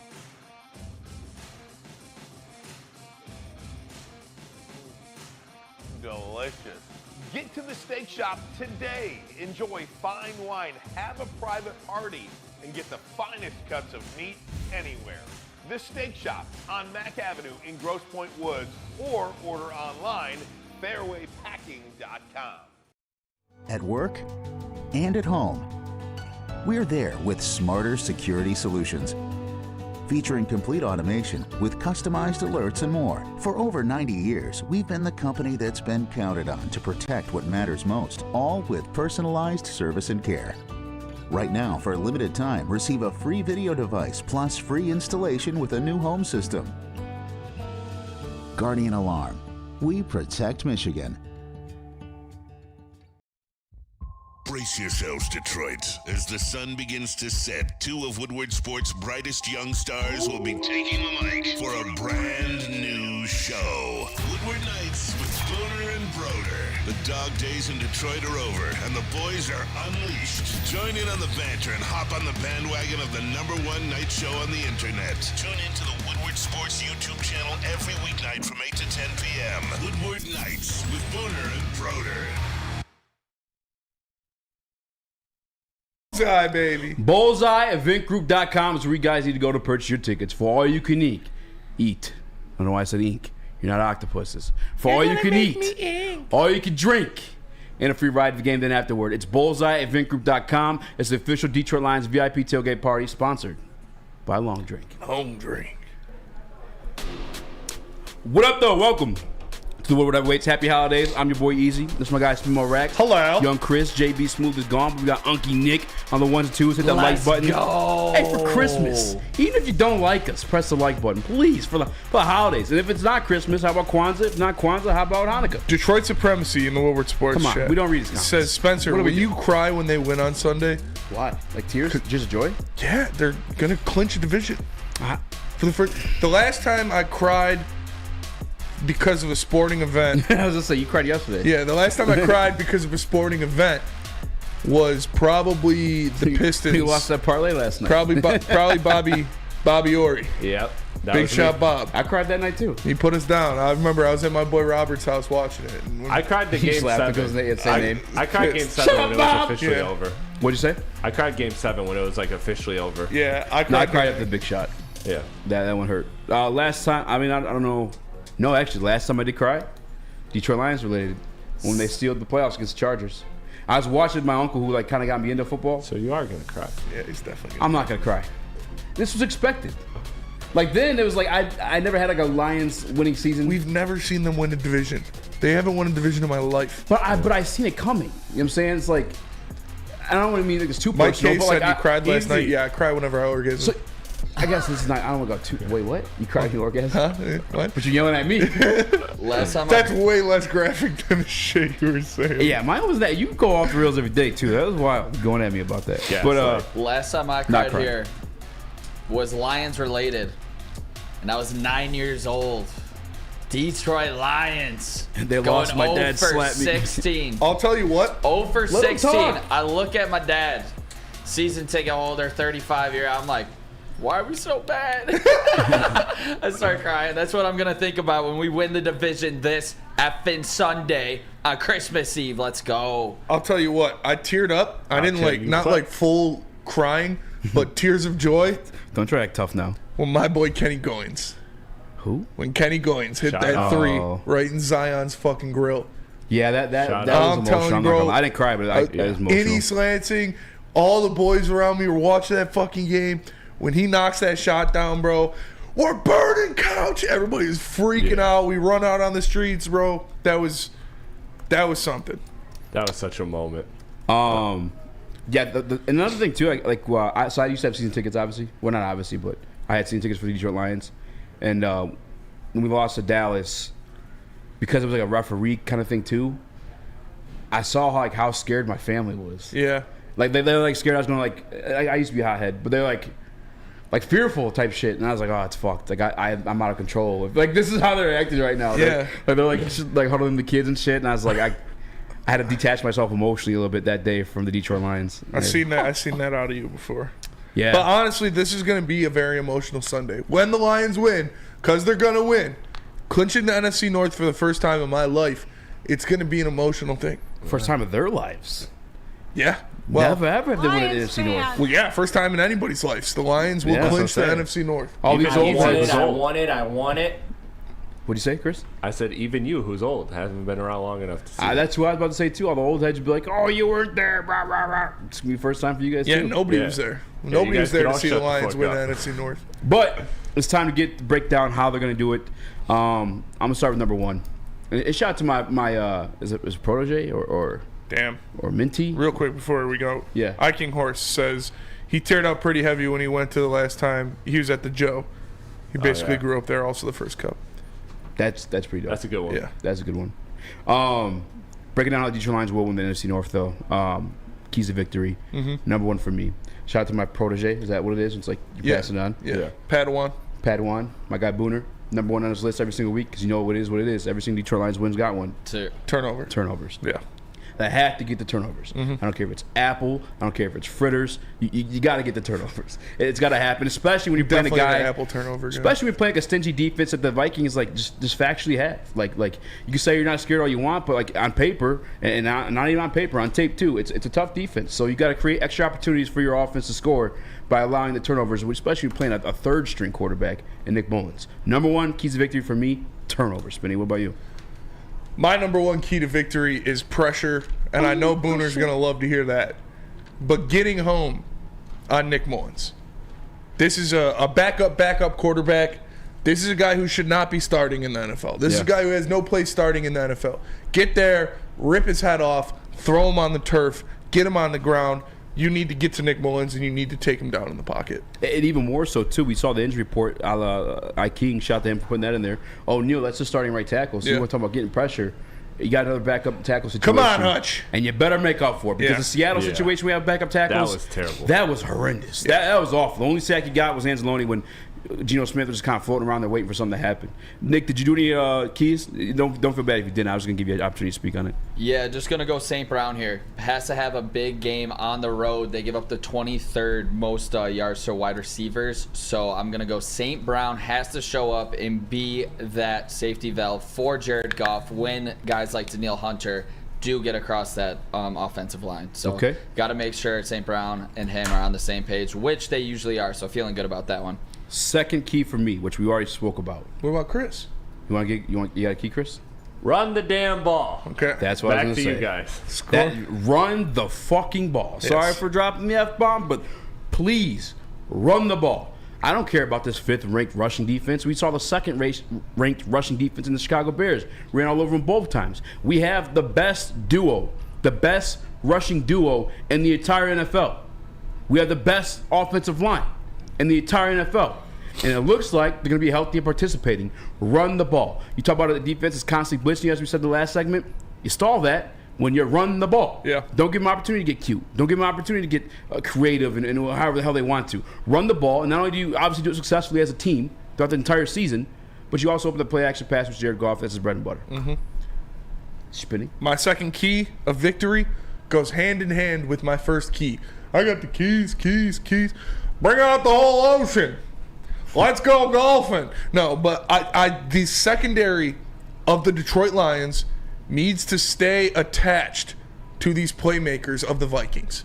Whether it be Justin Jefferson, whether it be Addison, whether it be Hawkinson, you need to stay attached so the Lions pass rush can get to Nick Mullins. Because they're going to be getting there. You just need to make sure he doesn't have any easy outs early in plays. Call him Velcro. Because the Lions' secondary needs to stay attached to the playmakers. Nick? Call me Pistachio. I mean, I'm with Chris. Run the damn ball, baby. That's where I'm at with this one. We have to be able to run the ball, set up the play action. That's my second biggest key to the game. And I assume like obviously some of our like keys like will go together because it's like it makes sense. Like that should be the game plan. So I guess I'll just jump off of like all the things you've already said because you took mine, Chris took mine. I'll go to another player. You said Amon-Ra St. Brown. Wait, what was yours? Well, my turnovers was number 1. Number 2 was run the ball, and then number 3 was rattle Nick Mullins, which you already got to. Well, that was my number 1. Yeah, exactly. So my keys are out. So I'll go to individual players. All right, if Ivan Pace banged up, sick, whatever it may be, he's also a rookie, also undersized. Utilize Sam Laporta in the middle of the field. Yeah. Especially if you're going to be out in those heavy like run sets, 12 personnel, 13 personnel, however you want, whatever you look at it. Utilize Sam Laporta in those situations. He's going to be a lot bigger than the guy covering him. I don't care whether the safety. I mean, Sam Laporta is at this point one of the best tight ends in the league. It's crazy to say as a rookie, but he is. So utilize him in that sense, whether it's going to be play action or just capitalizing on having the undrafted rookie and the blitzes too. For Madden, if you play Madden, you know one of the lines he says. It's like the QB is pacifier, a tight end. Yeah. Get to it. Get to Sam Laporta. Get the ball to Laporta. And I am the opposite of you. Uh-oh. Call me Cappuccino. You need to take away Nick Mullins' pass play. Wait, hold on. Why is Cappuccino related to the opposite of me? No, it's just DJ Khaled shit. Oh, all right. Let's go golfing. Bring out the whole ocean. You got to take away Nick Mullins' pass fire. So Alex Anzalone, the best pass coverage linebacker in the NFL so far this year, stay glued to TJ Hawkinson. Got to stop TJ Hawkinson. No, he needs to stay glued to TJ Hawkinson. You need to take away Nick Mullins' security blanket because a quarterback under pressure, his best friend is a big body tight end standing in the middle of the field. That is a great one. So make sure Alex Anzalone is glued to TJ Hawkinson down the field. God did. Chris, you get your hand up? Let's go golfing. Mine's kind of simple, but I think it's important for the reasons that you just highlighted, and that's time of possession. Like this is a team that's pretty much net neutral in time of possession between Minnesota, that is, between them and their opponents. And I think if Detroit's blueprint to winning this game is to run the ball consistently, hold the ball, have that time of possession, leave less time for the playmakers like Justin Jefferson to burn the secondary. Like keep it out of the playmakers' hands, control the ball, control the tempo of the game, and I think you're in a great position with that and the turnovers. Nick? Caught you. No, I was just looking up some Vikings stats there. I like that one a lot, Chris. I'm going to go with Aiden Hutchinson.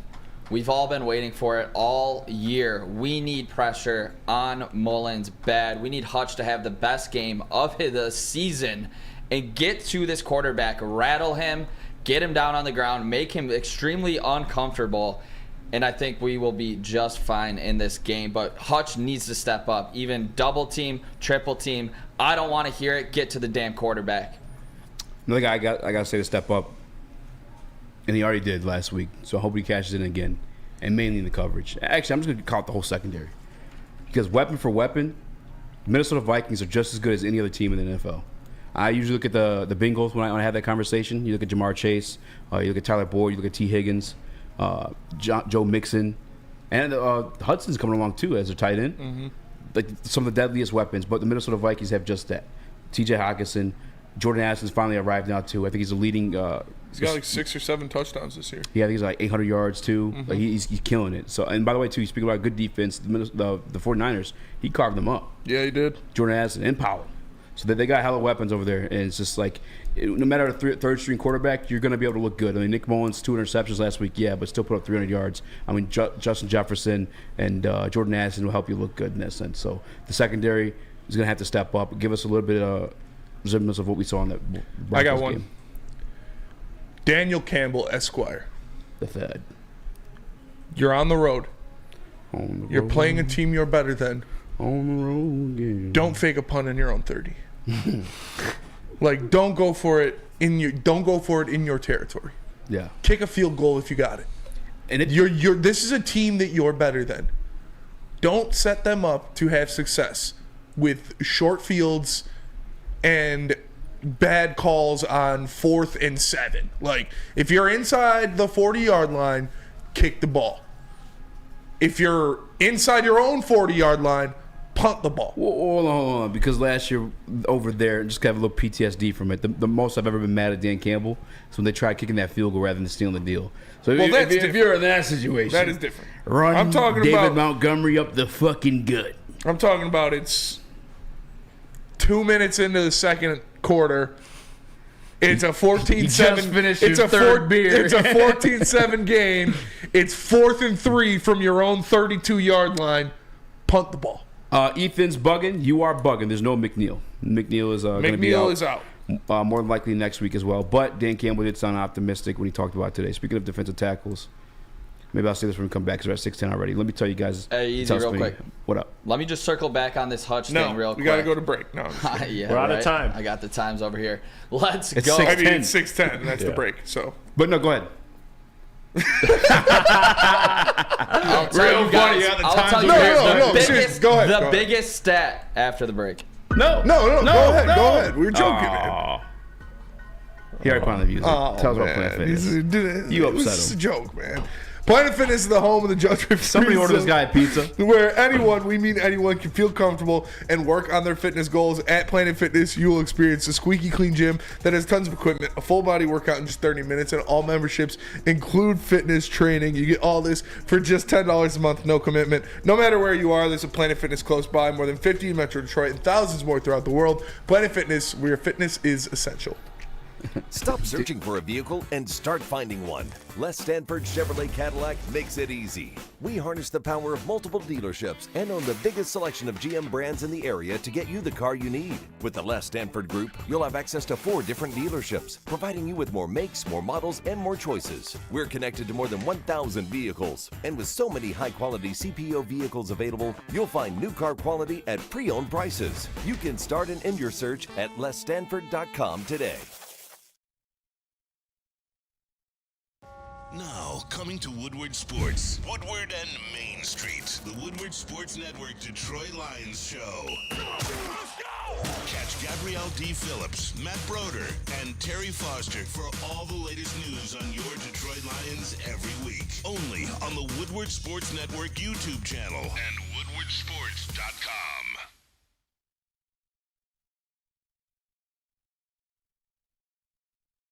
Savor the heart of home at Big Boy with our all-new down-home comfort dishes.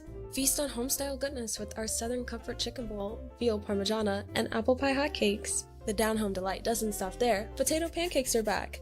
Dive into the richness of our perfectly crafted potatoes with our classic potato pancakes and our stuffed potato pancakes. Top off your meal with our new gingerbread shake, a seamless blend of creamy vanilla and sweet gingerbread flavors. Nothing beats the comforting taste of down-home cooking. Enjoy every bite, only at Big Boy. When it comes to your pet, don't settle. Fret. Give your pet the best. Premier Pet Supply is hands down Michigan's best pet store. Family owned and operated for over 30 years. 13 Metro Detroit locations. 60 brands of food. Lowest price guaranteed. Curbside. Home delivery. Premier Pet Supply. Give your pet the best. www.premierpetsupply.com. Dude, my friend used to hate those videos. For some reason. Why? I don't know. I thought they were pretty cool. Yeah. I like them. He was like, bro, it's fucking stupid ass fucking rap videos. There was one cringe one I saw on Twitter or X, whatever you want to call it. One of those old sausage ones. Yeah. I didn't want to repeat it. And the sausage. But still takes, yeah. But it was too cringe, too kind of gross, like repeat. But what up, though? Welcome back to Whatever Waits. Appreciate you guys spending your holidays with us. Hope you guys have good holidays, whether it's Kwanzaa, Hanukkah, Puerto Rico, Festivus, Christmas, Box Day, whatever Milk it is. Day. Celebrate. Celebrate. Enjoy yourself. Appreciate you hanging out with us. Celebrate. If you'd like to give us a gift, hit the like button. Be a friend, tell a friend, share the stream. We went over our keys to victory. And I don't know what's next. Nick's got one. Nick's jumped very last key to What victory. is the biggest key victory, The Nick? biggest key to this game, more Hutchinson had an interview about it. He said when Michigan beat OSU for the first time, it was basically winning the Big Ten championship in 2004. Since then, he had the biggest day in that game. 3 sacks for Aiden Hutchinson. So I'm circling back to it. First time the Lions win the division in 30-some years. Aiden Hutchinson goes out for 2+ sacks, totally dominates this game on defense, and is the biggest reason why the Detroit Lions get the first NFC North championship. Let's go. Let's go. Let's go. I rock with it. I did people that too. You talking about doing the player interviews yesterday? Or the day before? He put ad-libs in for himself. Yeah. Hey, fuck it. Let him cook. Hey, Let him bro, cook. you got the power, you got the power. Nick, you talking about the locker room interview with Aiden? Yeah, I saw a clip of that earlier. I got that same, like, I don't want to say goosebump, but the same, like, I don't know, just resonated with me when he kind of talked about coming into Michigan while Michigan was on their downturn, and then bringing them the Big Ten championship, and then doing the same here in Detroit with our first NFC North championship. That's, All right, I got two places we can take this one. One is kind of a stupid topic, the 556 one. I know what the answer is going to be. Yes, let's do that one. Yes. All right. Give us a beat, Nick. Talking about gifts, gift yourself this segment and listen right here. Because every week we've been making money off this one. It's the over-under segment. We're going to have every single prop on FanDuel. I'll tell you guys. I'm going to do all of these. We do all these? I'm going to do all of these. All right, for some reason. Oh, yeah. Nick, Badass parlay. Nick Mullins is not on there. The heaviest parlay. But they do have Jared Goff at 247.5 yards, spinning over or under Jared Goff. Over. 247. I think he'll get over that. Not by a lot, but I think he'll be around 260. I do think they're going to throw the ball. That's part of their game plan. And Jared Goff has a lot of guys that can take it a far way once they get the ball in their hands. So, relax. Give me the over 247. Nick, over or under Jared Goff, 247 yards I'm against gonna the go Minnesota Vikings. Under here. I believe we run the ball. Why are you such a hater, bro? 25. Dude, why are you scared? Plus times, absolutely dominate in the run game. I'm gonna go under here. I think he makes key throws when he has to, but I don't think he'll be asked to very often. Christopher, what's the line at? 260? 247 and a half. 240. So 248 essentially. 248. Oh, I'm gonna smash the over. I'm gonna smash the over because DraftKings has it at 258. Oh wow! Yeah. All right. I like it. I'm taking the over. I do agree with Nick. However, like obviously we talked about the blitzes. We talked about Jared Goff's struggle against them, and obviously Brian Flores as well. But 247 is just too low. Even if it does end up being a good defensive game, he's gonna be passing the ball a lot, trying to either come back or like score in a hurry. So I'm taking the over on that 247. Lock it in. Lions, baby. Receiving yards. Amon-Ra St. Brown, 78.5. Over. I said the big dogs are going to eat in this game. Amon-Ra St. Brown is the biggest dog on your offense. Feed him. He's going to eat. Need it for my fantasy team. Oh, well, come on. You're biased right now. No, but be real. I'm taking the over. Like I said the big dogs are going to eat. It's going to be a Goff, Amon-Ra, Hutchinson game. Give him the ball. Let him cook. He's going to be around 90 yards receiving. You biased sometimes, so I'm a little nervous about that one. So I'm going to hop over to Nick. Over under 78.5, Amon-Ra St. Brown. Also be going over. I just talked about him being one of the biggest keys to this game for Jared Goff. He's going to be a security blanket if pressure gets to him quick. So I'm going St. Brown over. I think he has a big game here in Minnesota. Chris, what are you thinking? I think this is his game. I think that, last game, it was some other players' games. This game is going to be an Amon-Ra game, so smash the over. And he's the one who said he's never won in Minnesota. That's fair. So he's going to want to go out there and work. Work. Half this team's never won in Minnesota. They're all, young. Like the fifth youngest roster in the league. Amon-Ra St. Brown averages 73 yards against the Minnesota Vikings consistently. His career high is 86. I'm not going to touch it, but if I were, I would go over. I'd take the over. What was it? Sorry, I was hyping up the... No, you're good. It's 73 yards is like what he's averaging against the Vikings in his career. And remember... Who? Amon-Ra St. Brown. Yeah. Your first game that you went that season with your dad, the first win, Amon-Ra St. Brown game winner. Shit. I'm not going to bet it personally, but I would just take the over. Take the over. Fuck it. You talk to my receiver. Tonight. Why not? All right. Moving on. Oh, fuck. I lost it. Maybe not. Hold on. Sam Laporta, 49.5. Over. All right. I'm Peter. I didn't take the over. All right. No. Peter. I'm Joe. Your paraplegic neighbor who's also a cop. And I'm also a guy in Seinfeld who loves the Devils. Give me the over. Over. What was that spending? I don't know. youth walking down the street, and they were looking. I saw them Some looking youth. in, so I started staring at them. Yeah, and they started bossing up, and then we all got hype. Spinning, we're doing a show. All right, the audience doesn't have the context. She's interrupt the whole He entire asked me. show He to asked do me. that. We just dropped 30 viewers. Danny G just We'll asked ask me. you not to do that. All right. We haven't dropped any viewers. 49.5. Sam Laporta, Nicky. Give Lil me Nicky. the over for the same reason I talked about Sam Laporta and St. Brown are Jared Goff's security blankets here. I think Laporta keeps up his momentum. He had 3 touchdowns last week, 5 receptions, 56 yards. I think he has more yards, less touchdowns, but he's going to be a key reason why the Lions win. Yeah, I'm going to slight over too. I don't feel as confident. I don't feel as confident as I do with Amon-Ra. I just, every game could be somebody else, and I feel like last game with Sam Laporta doing what he did in that explosion. I feel like this game is going to be more so fed to Amon-Ra and J-Mo than it will be to Sam Laporta. But Sam Laporta could still easily get 40 yards just by being Sam Laporta. There's a reason he's on a historic pace this rookie season. On the season, And I feel like they kind of want him to get the record. Oh, that's a good point. I feel like they want him to beat Ditka's record, so It's they're a going tough to be record, bro. It's insane. They're going to be giving him some That's some actually balls. a good point. I watched back some of those highlights from his rookie year too, and they were like, there was kind of bombs. Really? Yeah, just straight like I sent it to you. It was like 2 in the morning. Yeah. Well, yeah, I'm fucking sleeping. No, you were up. We were talking shit after. Oh. That's why we were talking shit. Then I sent it to you. Didn't watch it. Nah, obviously you didn't. You 100% text messages too is wild. I'm not gonna put this in a parlay, but I'm gonna take it by itself and I'm gonna go the over. They're only allowing 46.5 on the season, but it's Laporta. And one of the guys that went off on the Minnesota Vikings as a tight end was George Kittle, another Iowa product. So I'm gonna put it. I think Sam Laporta can get the over for sure. Give me Laporta over 49.5. Lil Nicky. They want to know Oh. if your mustache is real or not. Don't call me Lil Nicky. I saw some dude in the chat. He said it first. I'll fuck with that. Why don't wait?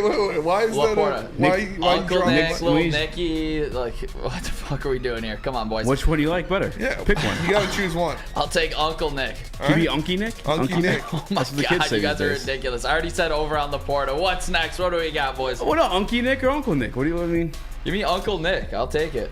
Unky My Nick. brother Unky doesn't Nick. have any kids, but I guess I'm an Unky uncle. Nick and Lil Chrissy. You're gonna get a shout out one of these days. All right, who's next? All right, who's next? 26.5 yards for Jameson Williams. I'm just jumping right ahead of it. Over. That is going to be karma striking the Vikings back, because that's why we got that pick. Remember, we traded the Minnesota Vikings to move to, I think it was 12, to draft Jameson Williams. His first career reception was a touchdown against the Minnesota Vikings. I'm just going to go out there and put it out there. I think he owns the Minnesota Vikings. I'm going to go Jameson Williams over 26.5. It's going to happen on a 40-yard bomb. I'm going over on that too. They targeted him like 6 times last week. He's actually getting targets now too. He's gonna That's another part of get 2 catches at least, and they're both gonna be over 15 yards. Why so serious? Yeah, let's go. Give me the over. Everyone's roasting me right now. It's Friday before the holidays. I am not that serious. Don't call me that. No, just kidding.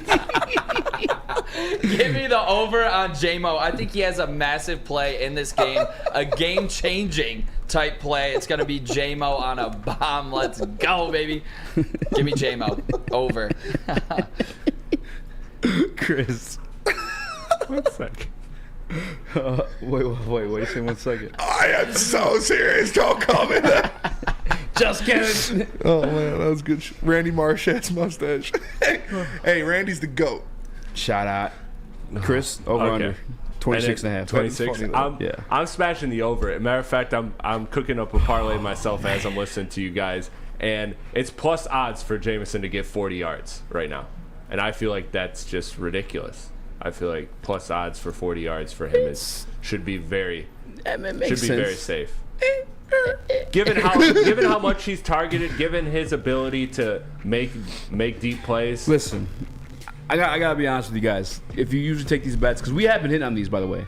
If you usually take these, I'm just saying, be careful this week, because me especially, these long drinks get me.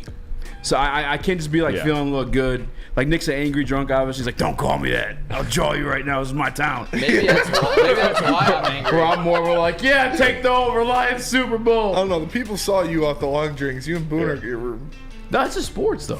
And that's just Booner, by the way, too. Booner's a stubborn guy. That is Booner. And I'm a stubborn guy, too. Yeah. So it's like, he is Booner. Baby Maz Jr. or whatever he calls Maz himself. Jr., yeah.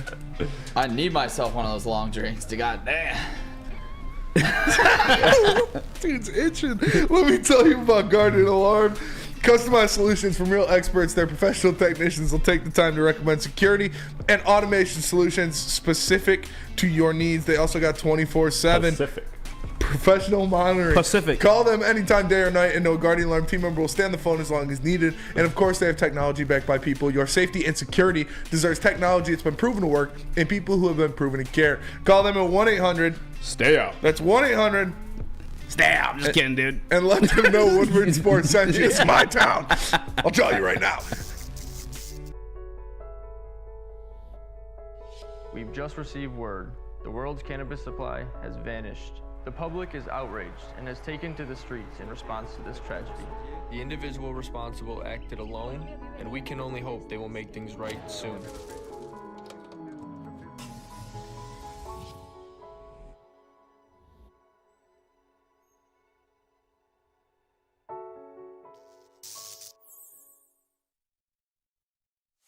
Join Woodward Sports' own Jeff Iafrate, along with special WSN guests for the most anticipated Lions season in decades. Filled with different surprises and expert analysis. You're not going to want to miss out. Go to our Woodward Sports YouTube channel on Sundays and tune in live from 9:30 to 11:30 a.m. How would you like to win not one, but two vehicles of your choice? One for you and one for your wife, your girlfriend, or your best bud. Get to Lady Jane's today for an award-winning haircut and automatically enter for your chance to win. Courtesy of Les Stanford Buick GMC of Ferndale. Lady Jane's, open 7 days a week, walk in anytime. It's wicked awesome.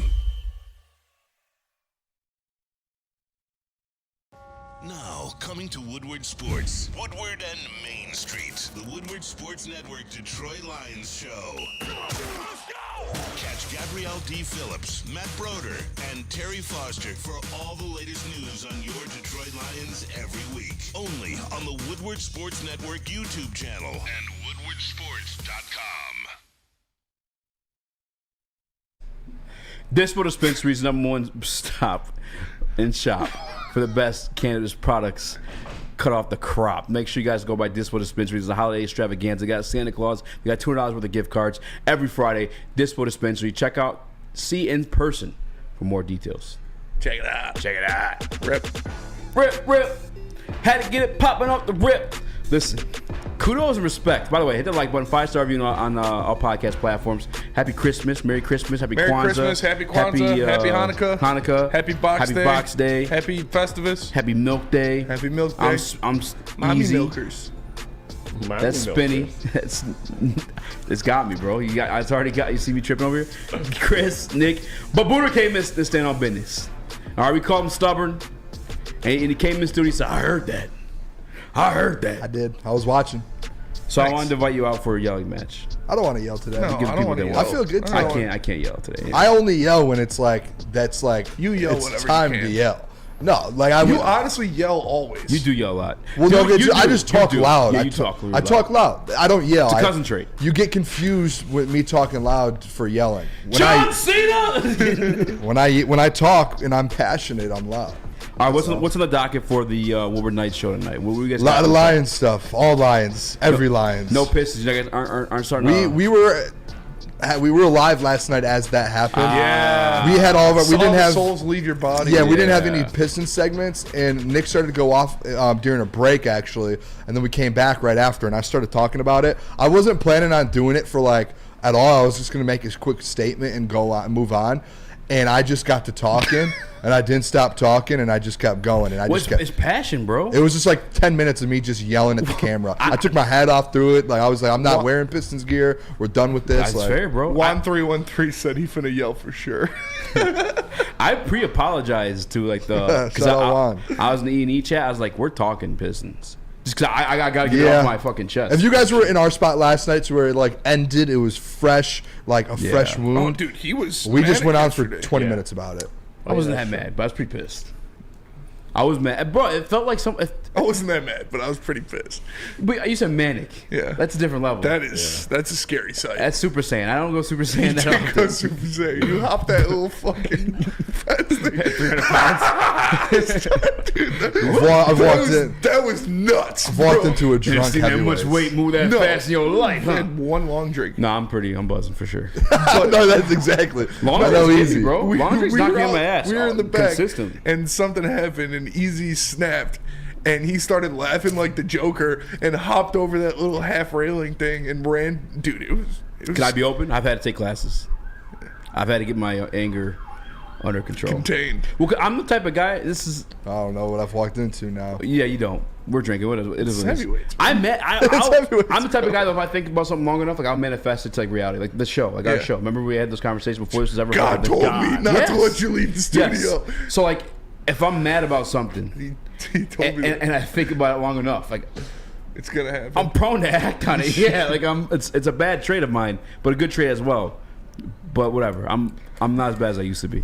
Booner, how you doing? I'm doing great. I've gotten a lot of arguments with Eazy. He does get mad, but I've never gotten manic with you. I've never felt like to where I was like, I need to be worried about it. Like, yeah, no. I feel like, bro, every time I've argued sports, like a lot of my, maybe it's because of me, because I am a hothead, but it gets like that. When you argue sports, that's what happens when you argue sports. The stream, people, calm down. I'm like, what do you never argue sports with your friend? Yeah. Just dudes being bros. Just guys being guys. Dudes being dudes, man. Like we even, that's we can't talk about that on there. But yeah, that's why we had a situation last week. I was like, what's happening? This is like sports. This is what. Oh yeah, I'm always just it's all in house, man. I was kind of annoyed because I was getting scream in both of my ears. You said you were into that. Yeah, that's true. But we had Jamison Williams 26.5 yards over under. I know you're a gambler. Booner's bets never lose. I don't know if I was just buzzing and said take the over, or is that realistic for you too? His line all year was like 15.5. Right? Last week at one point it opened up at 17.5. Yeah. And it got up to like 20. 27. I think it's just because the targets he's gotten. I don't know. I don't know if I'm going to touch that one just because he did get 5 targets last week. Okay. I don't know what it's going to be like back-to-back weeks. I'm interested to see what Ben Johnson does. But just one target, though, could be that one. easy Yes, for yeah. him, right? So that's the thing. It's one, yes. But if you still go look at his game logs, there's weeks where he gets under his line because of like it's either a deep ball or it's nothing. Yeah. And so it's like you have a 50-50 chance every game to hit it. Last week, he's gotten some short passes, 15 yards, 10 yards. That's what you want, and I think that's what they're going to start doing with him. To be honest with these, I was listening to the props in the back there. Yeah. I'm a little nervous with props this week because of this Minnesota defense and the kind of what this game's all about. There's a lot of different factors within this game. I'm going to have to show up on Sunday with the legacy play, and I have no clue who I'm taking. Stoke not scared. I'm 10-1, and I just have no clue who I'm taking. Stoke not scared. I don't know. I really don't know. They have this Minnesota's defense is a lot better than people think, and they're like as much as we're playing for a division. If we win Sunday, the Minnesota Vikings are also playing for a division. So this defense is going to come out ready to. But yes, I said this is a playoff game. Yeah, it is. Yeah. No, I was talking with my cousin today. It's like, listen, like cousin. Yeah. The next 3 games, if they win out, they win the division, and 2 of those 3 games are versus the Detroit Lions. So like they do control majority of their destiny. The only destiny that the Vikings don't control is us versus the Cowboys. So like they're coming into this week like, hey, we control our destiny just like the Lions basically. We play them 2 out of the 3 weeks. That's where I'm a little nervous. Like their bread and butter is their defense right now. They have a top 10 defense in the NFL. So like this prop segment, I don't know what to do. You're nervous about a lot of them. I'm in the and I don't really get nervous for prop. Usually I have a pretty good eye on games and a feel for things. That's why I'm 10-1. But right now, I have no clue which way to go.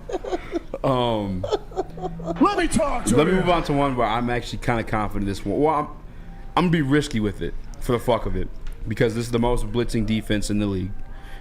We have a guy that we drafted promised to us as a weapon a little bit in Jahmyr Gibbs here. But on the other hand, and again, in a blitzing situation, I just feel like you're dumping off to your running back quite often. And the numbers suggest that too when you look at running back stats versus the Minnesota Vikings. But Jahmyr Gibbs, 19.5 in this game. Receiving? Yeah. What do you know what his total is? What do you mean? Like his on the year? all-purpose yards? All-purpose yards? I mean, it's over 1,000. I know that. What do you, no, I'm saying for the game, like what his line is for that. No, I can check though. Because that would be where I the route I go. I think no matter what, Jahmyr Gibbs, even if they have a good rushing defense. What's his rushing yards? His rushing yards is 49.5. I'm taking the over on that. Putting 50 on it right now. Yeah, I think they both go 60 and 60. I've done it every week, and it's won every week. Yeah, it's mad. It's just a different defense, though. Don't care. His total all-purpose, I like to take his all-purpose because I know he's going to go out there. You don't know. Some games he does get a ton of receiving yards and vice versa with the rushing. It's pretty safe for his all-purpose. I feel like if it's at like 70, maybe 80, I would take that. Just because it's like no matter the defense, Jahmyr Gibbs is on that different level in my opinion now to where he's going to put numbers up no matter what. Rush. I don't know if it's going to come rushing or receiving though. That's where would that be on it? Receiving or because I could check for you real quick. I'm checking right now. Most receiving yards a game, more than receptions. Should be under receiving or rushing. I mean, yeah, that's what I thought too. I can't find it right now. They must not have it up yet. Lunchbox Hooligan says Booner sounds like he has his nose pinched. This is what I sound like when I don't yell. It's that too. It's that time of the year. What the hell was I about to say? Yeah, put 50 on Gibbs over rushing yards. Done the past 3 weeks, and it's hit the past 3 weeks, so I'm going to keep riding it. Oh, that's what I was going to tell you. So, like, I know they got the fifth best rushing defense, Booner. But you remember the Chicago Bears? The second best. Yeah, the Bears are the second best. We're all in the NFC North. The Lions are up there in the rushing defense, too, meaning we're playing similar schedules, all being part of the NFC North. I think we're seeing a lot of the same piss-poor rushing offenses helping us rank higher than where you actually kind of are. Yeah. Does that make sense? It does. You know what I hate about that Bears game, too? Is Ben Johnson went away from the run. So maybe you guys are up to something to where Ben kind of knows that and he sticks with the run the whole game and they do go out there and rush for like 150 yards and him and D-Mont kind of just go off. 49.5 is low. That's low. It's going to end up being, I bet you by the time the game, remember when I say this, by the time the game comes, it's going to be at like 54, 55. Can I get some context to the rushing stats real quick, too, for the Vikings? This is for everybody, by the way, too. Mm-hmm. Shout out to Mike Payton, A to Z Sports. Make sure you guys check it out. Shout out Mike Payton. That's the homie. He was just here last week. But the Tampa Bay Buccaneers, it's one of the teams they played against the Vikings. What do you think they rank in rushing? Anybody can say anything. Probably like 30th? 29th. Right there. Right on the money. The Los Angeles Chargers, what do you think they rank in rushing yards? Like 26, 27. Holy fuck. Did you read this article? No, I didn't. They're 27th. I'm like the Rain Man. Okay. You kind of are. Makes sense. Kind of. The Kansas City Chiefs, what do you think they rank in rushing? Offense. Chiefs? Offense? Yeah. Probably like 17. Probably like 23. He's on a roll right now. Let him go. 20th. 20th, okay. I just see how far he's like right there. And that was in the middle. Yeah, that was in the middle. You're right. That's fair. In the middle. Okay. Packers. 24. 20. Let him go first. They're probably like 26. Yeah, I was going to say 27. Wait, what'd you say? 27. Probably the back end of the 20s. You said 26? 26. The 21st. That's surprising. That is surprising. Raiders. 13. 19. 32nd. 32nd? 32nd. Wow. So get off Josh Jacobs' dick. I know he's had a lot of yards since Antonio Pierce took over. What a guess. Antonio Pierce should be the head coach, right? Yeah. That's crazy. Since he took over, I know Josh Jacobs has been doing a lot better. Bengals. 30th. No, Joe Mixon's having a good year. 21st. Booner? 24. 31st. Wow. So there's context to them ranking, I'm saying, like 5th in the league. Really? I thought Joe Mixon was playing last year. But they are It's kind of eye-opening, though. I didn't even think of those. And some context, like them playing against good running teams, right? And this one's like, they're running. So if you let them run all over you, it's kind of embarrassing. They land a foul because you know what the game plan is going to that one. They rank 10th, and they put up 110 yards in the Vikings. We should guess the yards on this one. You have the Eagles. What do you think they rank? You actually just looked it up. It's 9th. I didn't look it up. Oh. Well, the other day we were talking about the Eagles run game versus Lions. We should guess the yards. Okay. How many yards did the Eagles put up on them? 147. Booner? Versus who? The Vikings? Yeah, Eagles versus Vikings. How many yards do you think? Probably like 115. Nick, I'm going to let you get in here just for the fuck of it. Now you go, Chris. No. 259 yards. Damn. The Eagles ran for against the Minnesota Vikings. Hurts and Swift were nuts then. So as I'm saying, I get they ranked 5th. Oh yeah, that was the game where Swift had like 135. Yeah, he was stupid. That was a primetime game. Yeah. So what I'm taking out of this, and I'm gonna probably talk about this tonight as well, is Ben Johnson needs to establish the run and run the ball on Sunday. Yes. As much as we're all like Jared Goff should have a game, Yeah. Ben Johnson should give the ball to Jared, let him work. That's opposite of what should happen. It should be like give the ball to D-Mont and Jahmyr Gibbs. Let them down, especially if your offensive line is still healthy. Run the ball. Yeah. Remember the stat earlier this week, the offensive line with them full, you're 5-0. You ran for 150 yards or whatever. Like those stats are insane. If you have let them work. Barring injury, Jahmyr Gibbs rushing yards is a guaranteed lock for this Lions game. I agree. I guarantee it. And if you guys want, I kind of want to put another 50 on it, honestly. Responsible. Yeah, I guess so. I mean, dude, like I said, I've done it the past 3 weeks. I put $50 on it. No, it's for hit sure. every single week. Yeah, I mean, the last 2 weeks he was my legacy player of the game. Yeah. Because it's just he's a different level, and that offensive line, And when he they're gets healthy. it's not like he's getting 6, 4, 2. He gets chunk carries. he has the most 20-yard rushes in the entire NFL. If he gets hit at And the he line of hardly scrimmage, played he's the still first 4 getting 5, weeks. 6, 7 Yeah. yards because he's so shifty. Yeah, There's no one in the get NFL right now shifty besides and maybe 2 yeah. guys Shifty. that are like Jahmyr Gibbs. Let's get swifted. And honestly, guys, Show me what you've got. Like I know I it's my job to overreact to things. I want to see what you've got. See what I'm saying? You yelled at me earlier. You started it. I was saying sexual stuff, though, I guess. You did say you sleep with old man for What's going on? money, Do we need to have a therapy session? No. No, you're definitely not the one. Yeah. I'm not the one. Wow. You're like, you just need to calm down. I overreact to things or like read too much into things. Obviously, it's part of my job though too to like create a storyline out of something a little bit there too.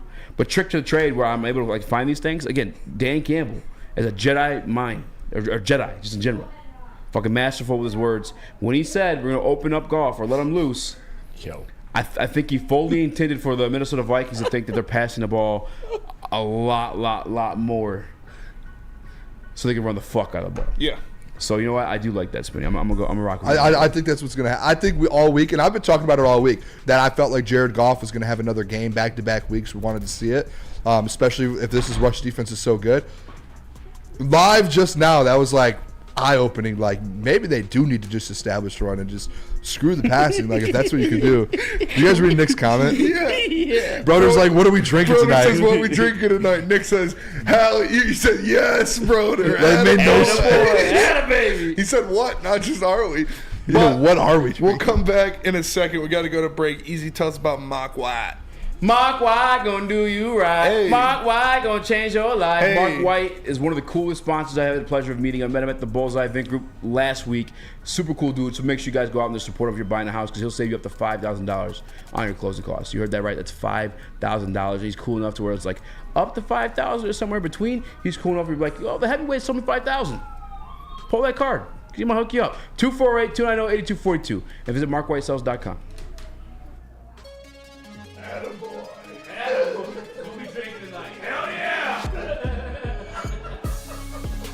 I was confused. I was like, what the?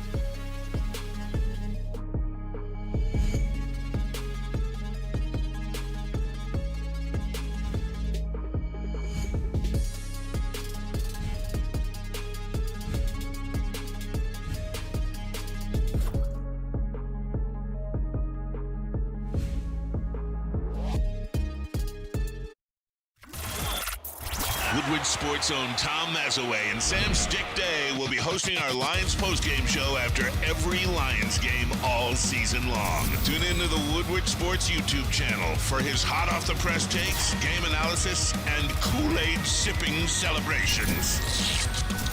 You won't want to miss it. Join Maz, Stick, and special guests each week immediately following every Lions game, exclusively on the WSN YouTube channel.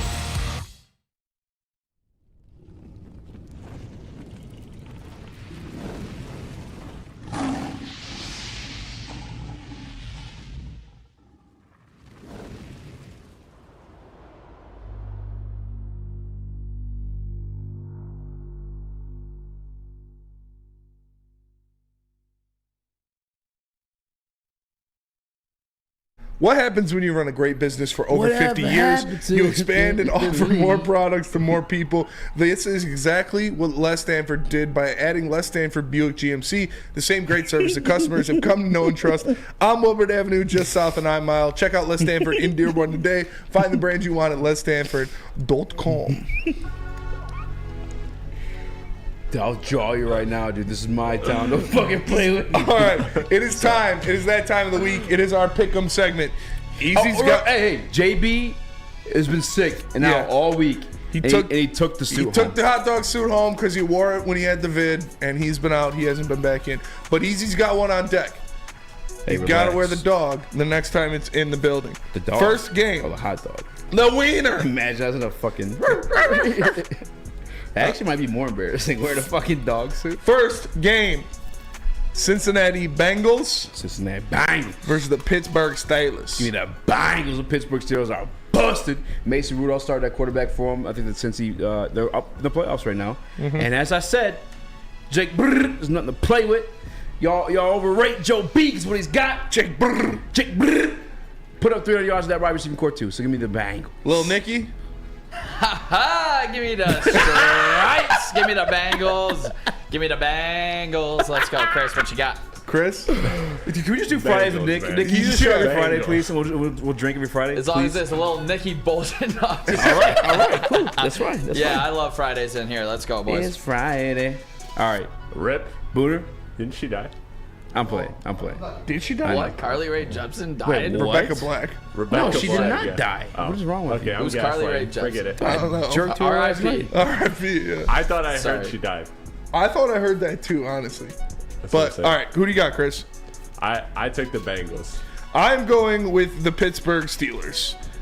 I have had a knack for finding what game is the last game that backup quarterback is going to look good. This is it for Jake Brrr.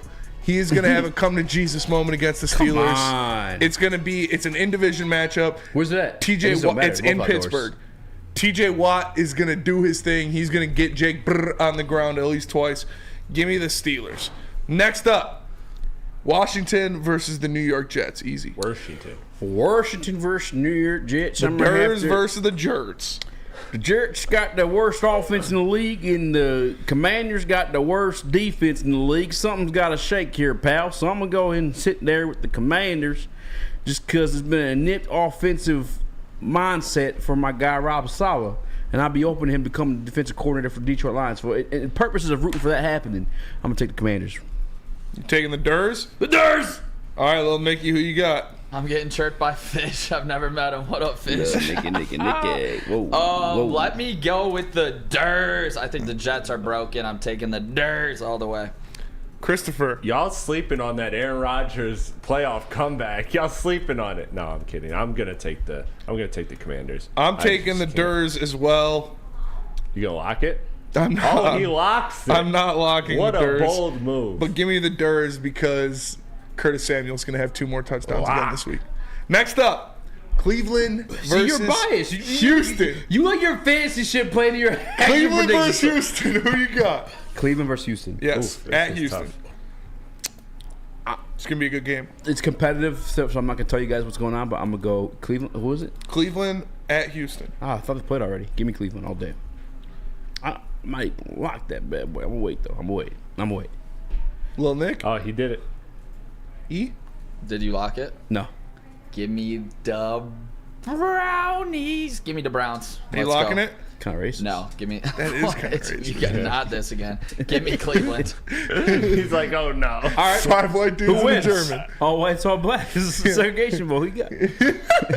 Chris? Give me the Browns. Give me the Browns as well. I'm not trusting rookie quarterback.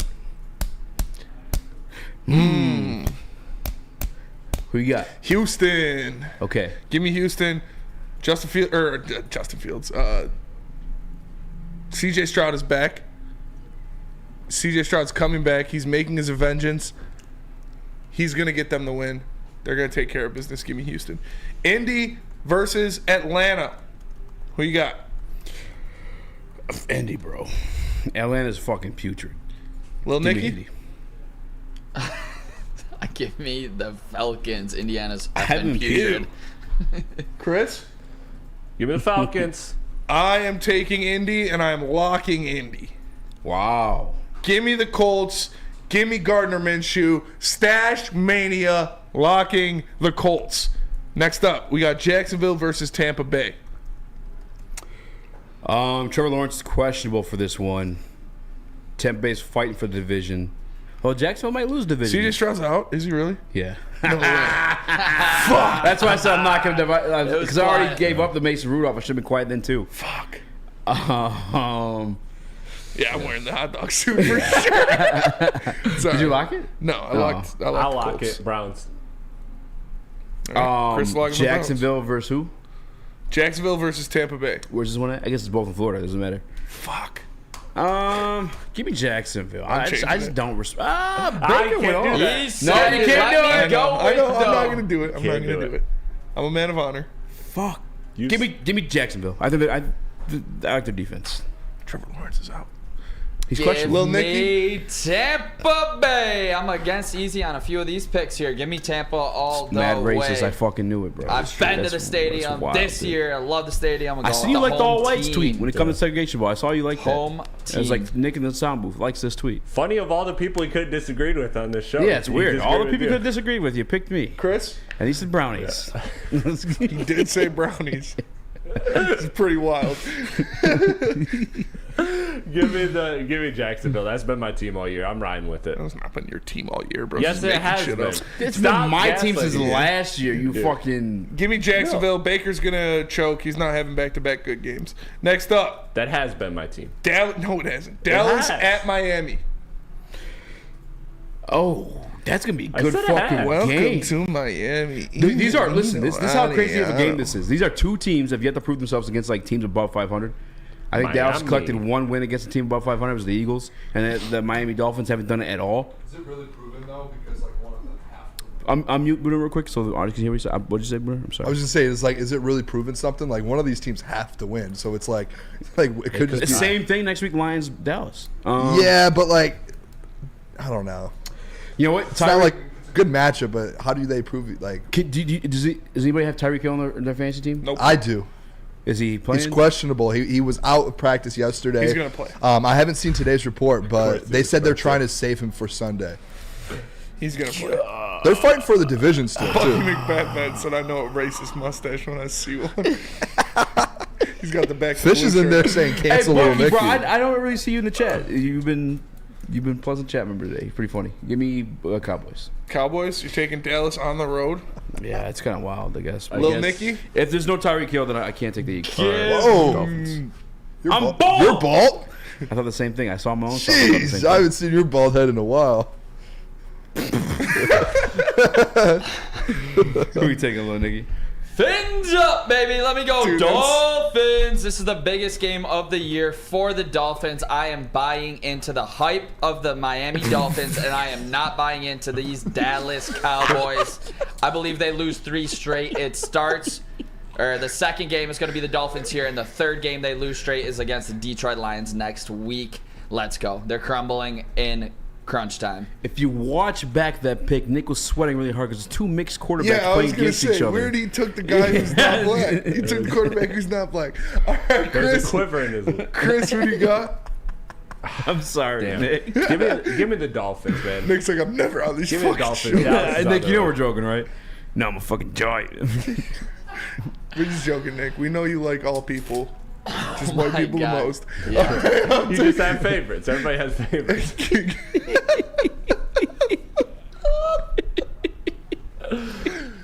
Long drink, baby. Let's go. We're just joking, Nick. I'm gonna Please take. don't shoot me.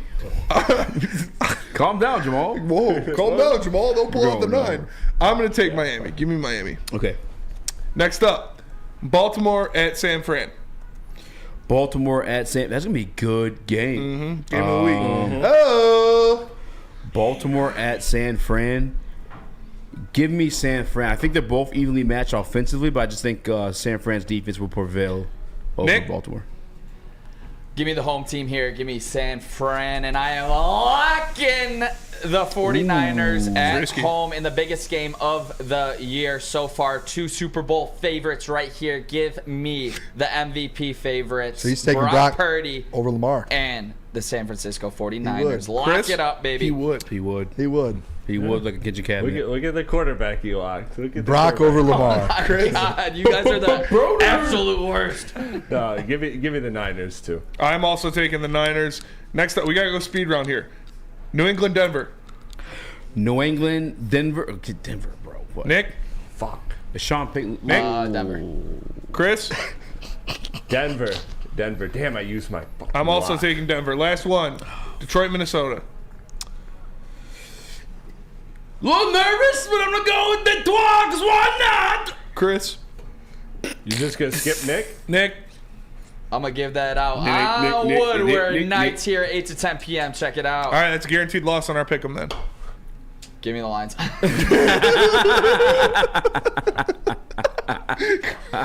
Hey, how about this? This is no suit. Next Friday, loser buys the case. All right. Is that cool? I'm down. All right, bet. Chris? All right. The Detroit. Take the Lions. We got to go to break. The All right, I'm taking the Lions too. Easy, you got to lock somebody. I'll give you my picks. Cincinnati, Durs, Jacksonville, Dallas, dude, Denver, Detroit. Don't be stupid. Who's Cincinnati playing? Steelers? Pittsburgh. Cincinnati, Durs. Who else? Jacksonville, Dallas, Denver, Detroit. A lot of D teams. Lock up Denver. Denver, yeah, I was lock. gonna say, don't be stupid. All right, that'll do it. Go to break. What do we got to talk about? We gotta Glorious, talk Chris, about Glorious Cannabis. Glorious Cannabis has a new ice water bubble hash infused pre-roll called Honolulu Blue. It smells so good. It's like the first whip of the playoff win in 31 years. It's a gassy, aggressive strain named in honor of your Detroit football. You can find it at Dispo Dispensary and get 25% off using the promo code Woodward at checkout. Visit gloriouscanada.com. Glorious.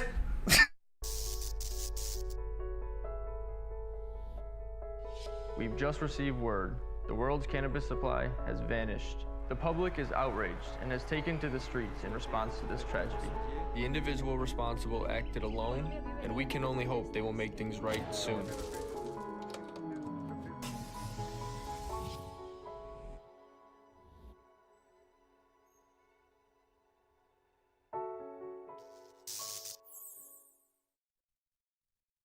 Your home is your most important asset. Flexibility in the sales process is key. When you work with Mark White and Associates, you can cancel at any time, for any reason, without penalty. Speaking of flexibility, check this out. Who you work with matters. Hire the best broker in the game.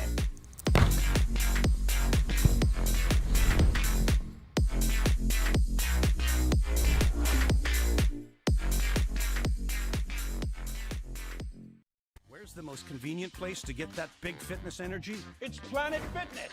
Join today for just $1 down, $10 a month. With over 2,400 locations and equipment for every workout, you can get in, get energized, and get going. And with free fitness training and most clubs open 24 hours, everyone belongs in the judgment-free zone. So join today for $1 down, $10 a month, no commitment, cancel anytime. Now, coming to Woodward Sports, Woodward and Main Street, the Woodward Sports Network Detroit Lions show. Catch Gabrielle D. Phillips, Matt Broder, and Terry Foster for all the latest news on your Detroit Lions every week. Only on the Woodward Sports Network YouTube channel and woodwardsports.com. Your childhood may be over, but playtime is not. Outdoor Equipment Company is your source for outdoor power equipment, sales, service, and parts, carrying top brands such as Bad Boy, Ellis, Tractor, Steel, and more, servicing the Great Lakes regional locations of Metro Detroit and Greater Lansing. For more information, visit us at OutdoorEquipCo.com. Outdoor Equipment Company, your power equipment playground. All right, time for the mailbag segment on Woodward Heavyweights, live on woodwardsports.com. Did I give you that? No, I took it. Oh wow! Pause. There's actually no mailbag questions. Zero. So you know what? Oh, who wins the race bowl? Fish, ask us the question. The black team wins the race. The black team wins the race bowl. The secondary, the receivers. It's not even like a bias type of thing. If anybody in the room, we have no secondary. Exactly. We have no secondary. Literally no secondary. You have safeties. We have safety. We have a safety. So you put your safeties at corner. Do you feel good then? No. I'll put you like this. We could put Brock Purdy at quarterback, Josh Allen at safety, Harrison Smith at corner. All right, we're cooking. No. I got this to say, I guess, real quick too. So Barstool did it. They simulated it on Madden, and they gave us like fucking Brandon Bolden was one of the running backs for the black team, and then Trey Tucker was one of the receivers for the black team. What? And the black team still won by double digits. but also bullshit. They tried rigging that shit. Yeah, they did. They tried rigging that shit. That sounds about Barstool. That's who wins the race. Yeah, They're honestly, they're a it little does. Nicky company for sure. It feels like Oh, it. they are for sure. Like I applied one time, I literally put my thing. I was like, I think you guys use a black guy. I thought it was gonna be funny. Everybody chill the fuck out. It is almost Christmas. I should not have to respond to this, but I'm gonna do it. Little Nicky is not. Don't respond. Little Nicky is not. Stop it. Everybody, stop it. I know you guys when you love to joke on respond to it, you heavyweights. give in. Yeah. Brother learned that last week. Yeah. Bro. Awkward. All right, well, it's 7 o'clock. That'll do it for us today. Appreciate you all tapping in. 2 weeks Make ago. sure Shout you out like Fish. and share the stream. For Eazy, for Booner, for Chris, for Lil Nicky, for What Brother, y'all I am changing the Spencer. show We are name the to? So heavyweights. Spitty trying to be a bad bitch now. Have a great Christmas. Have a great Hanukkah. Have a great I'm fat and a Kwanzaa. hat. Have a great boxing.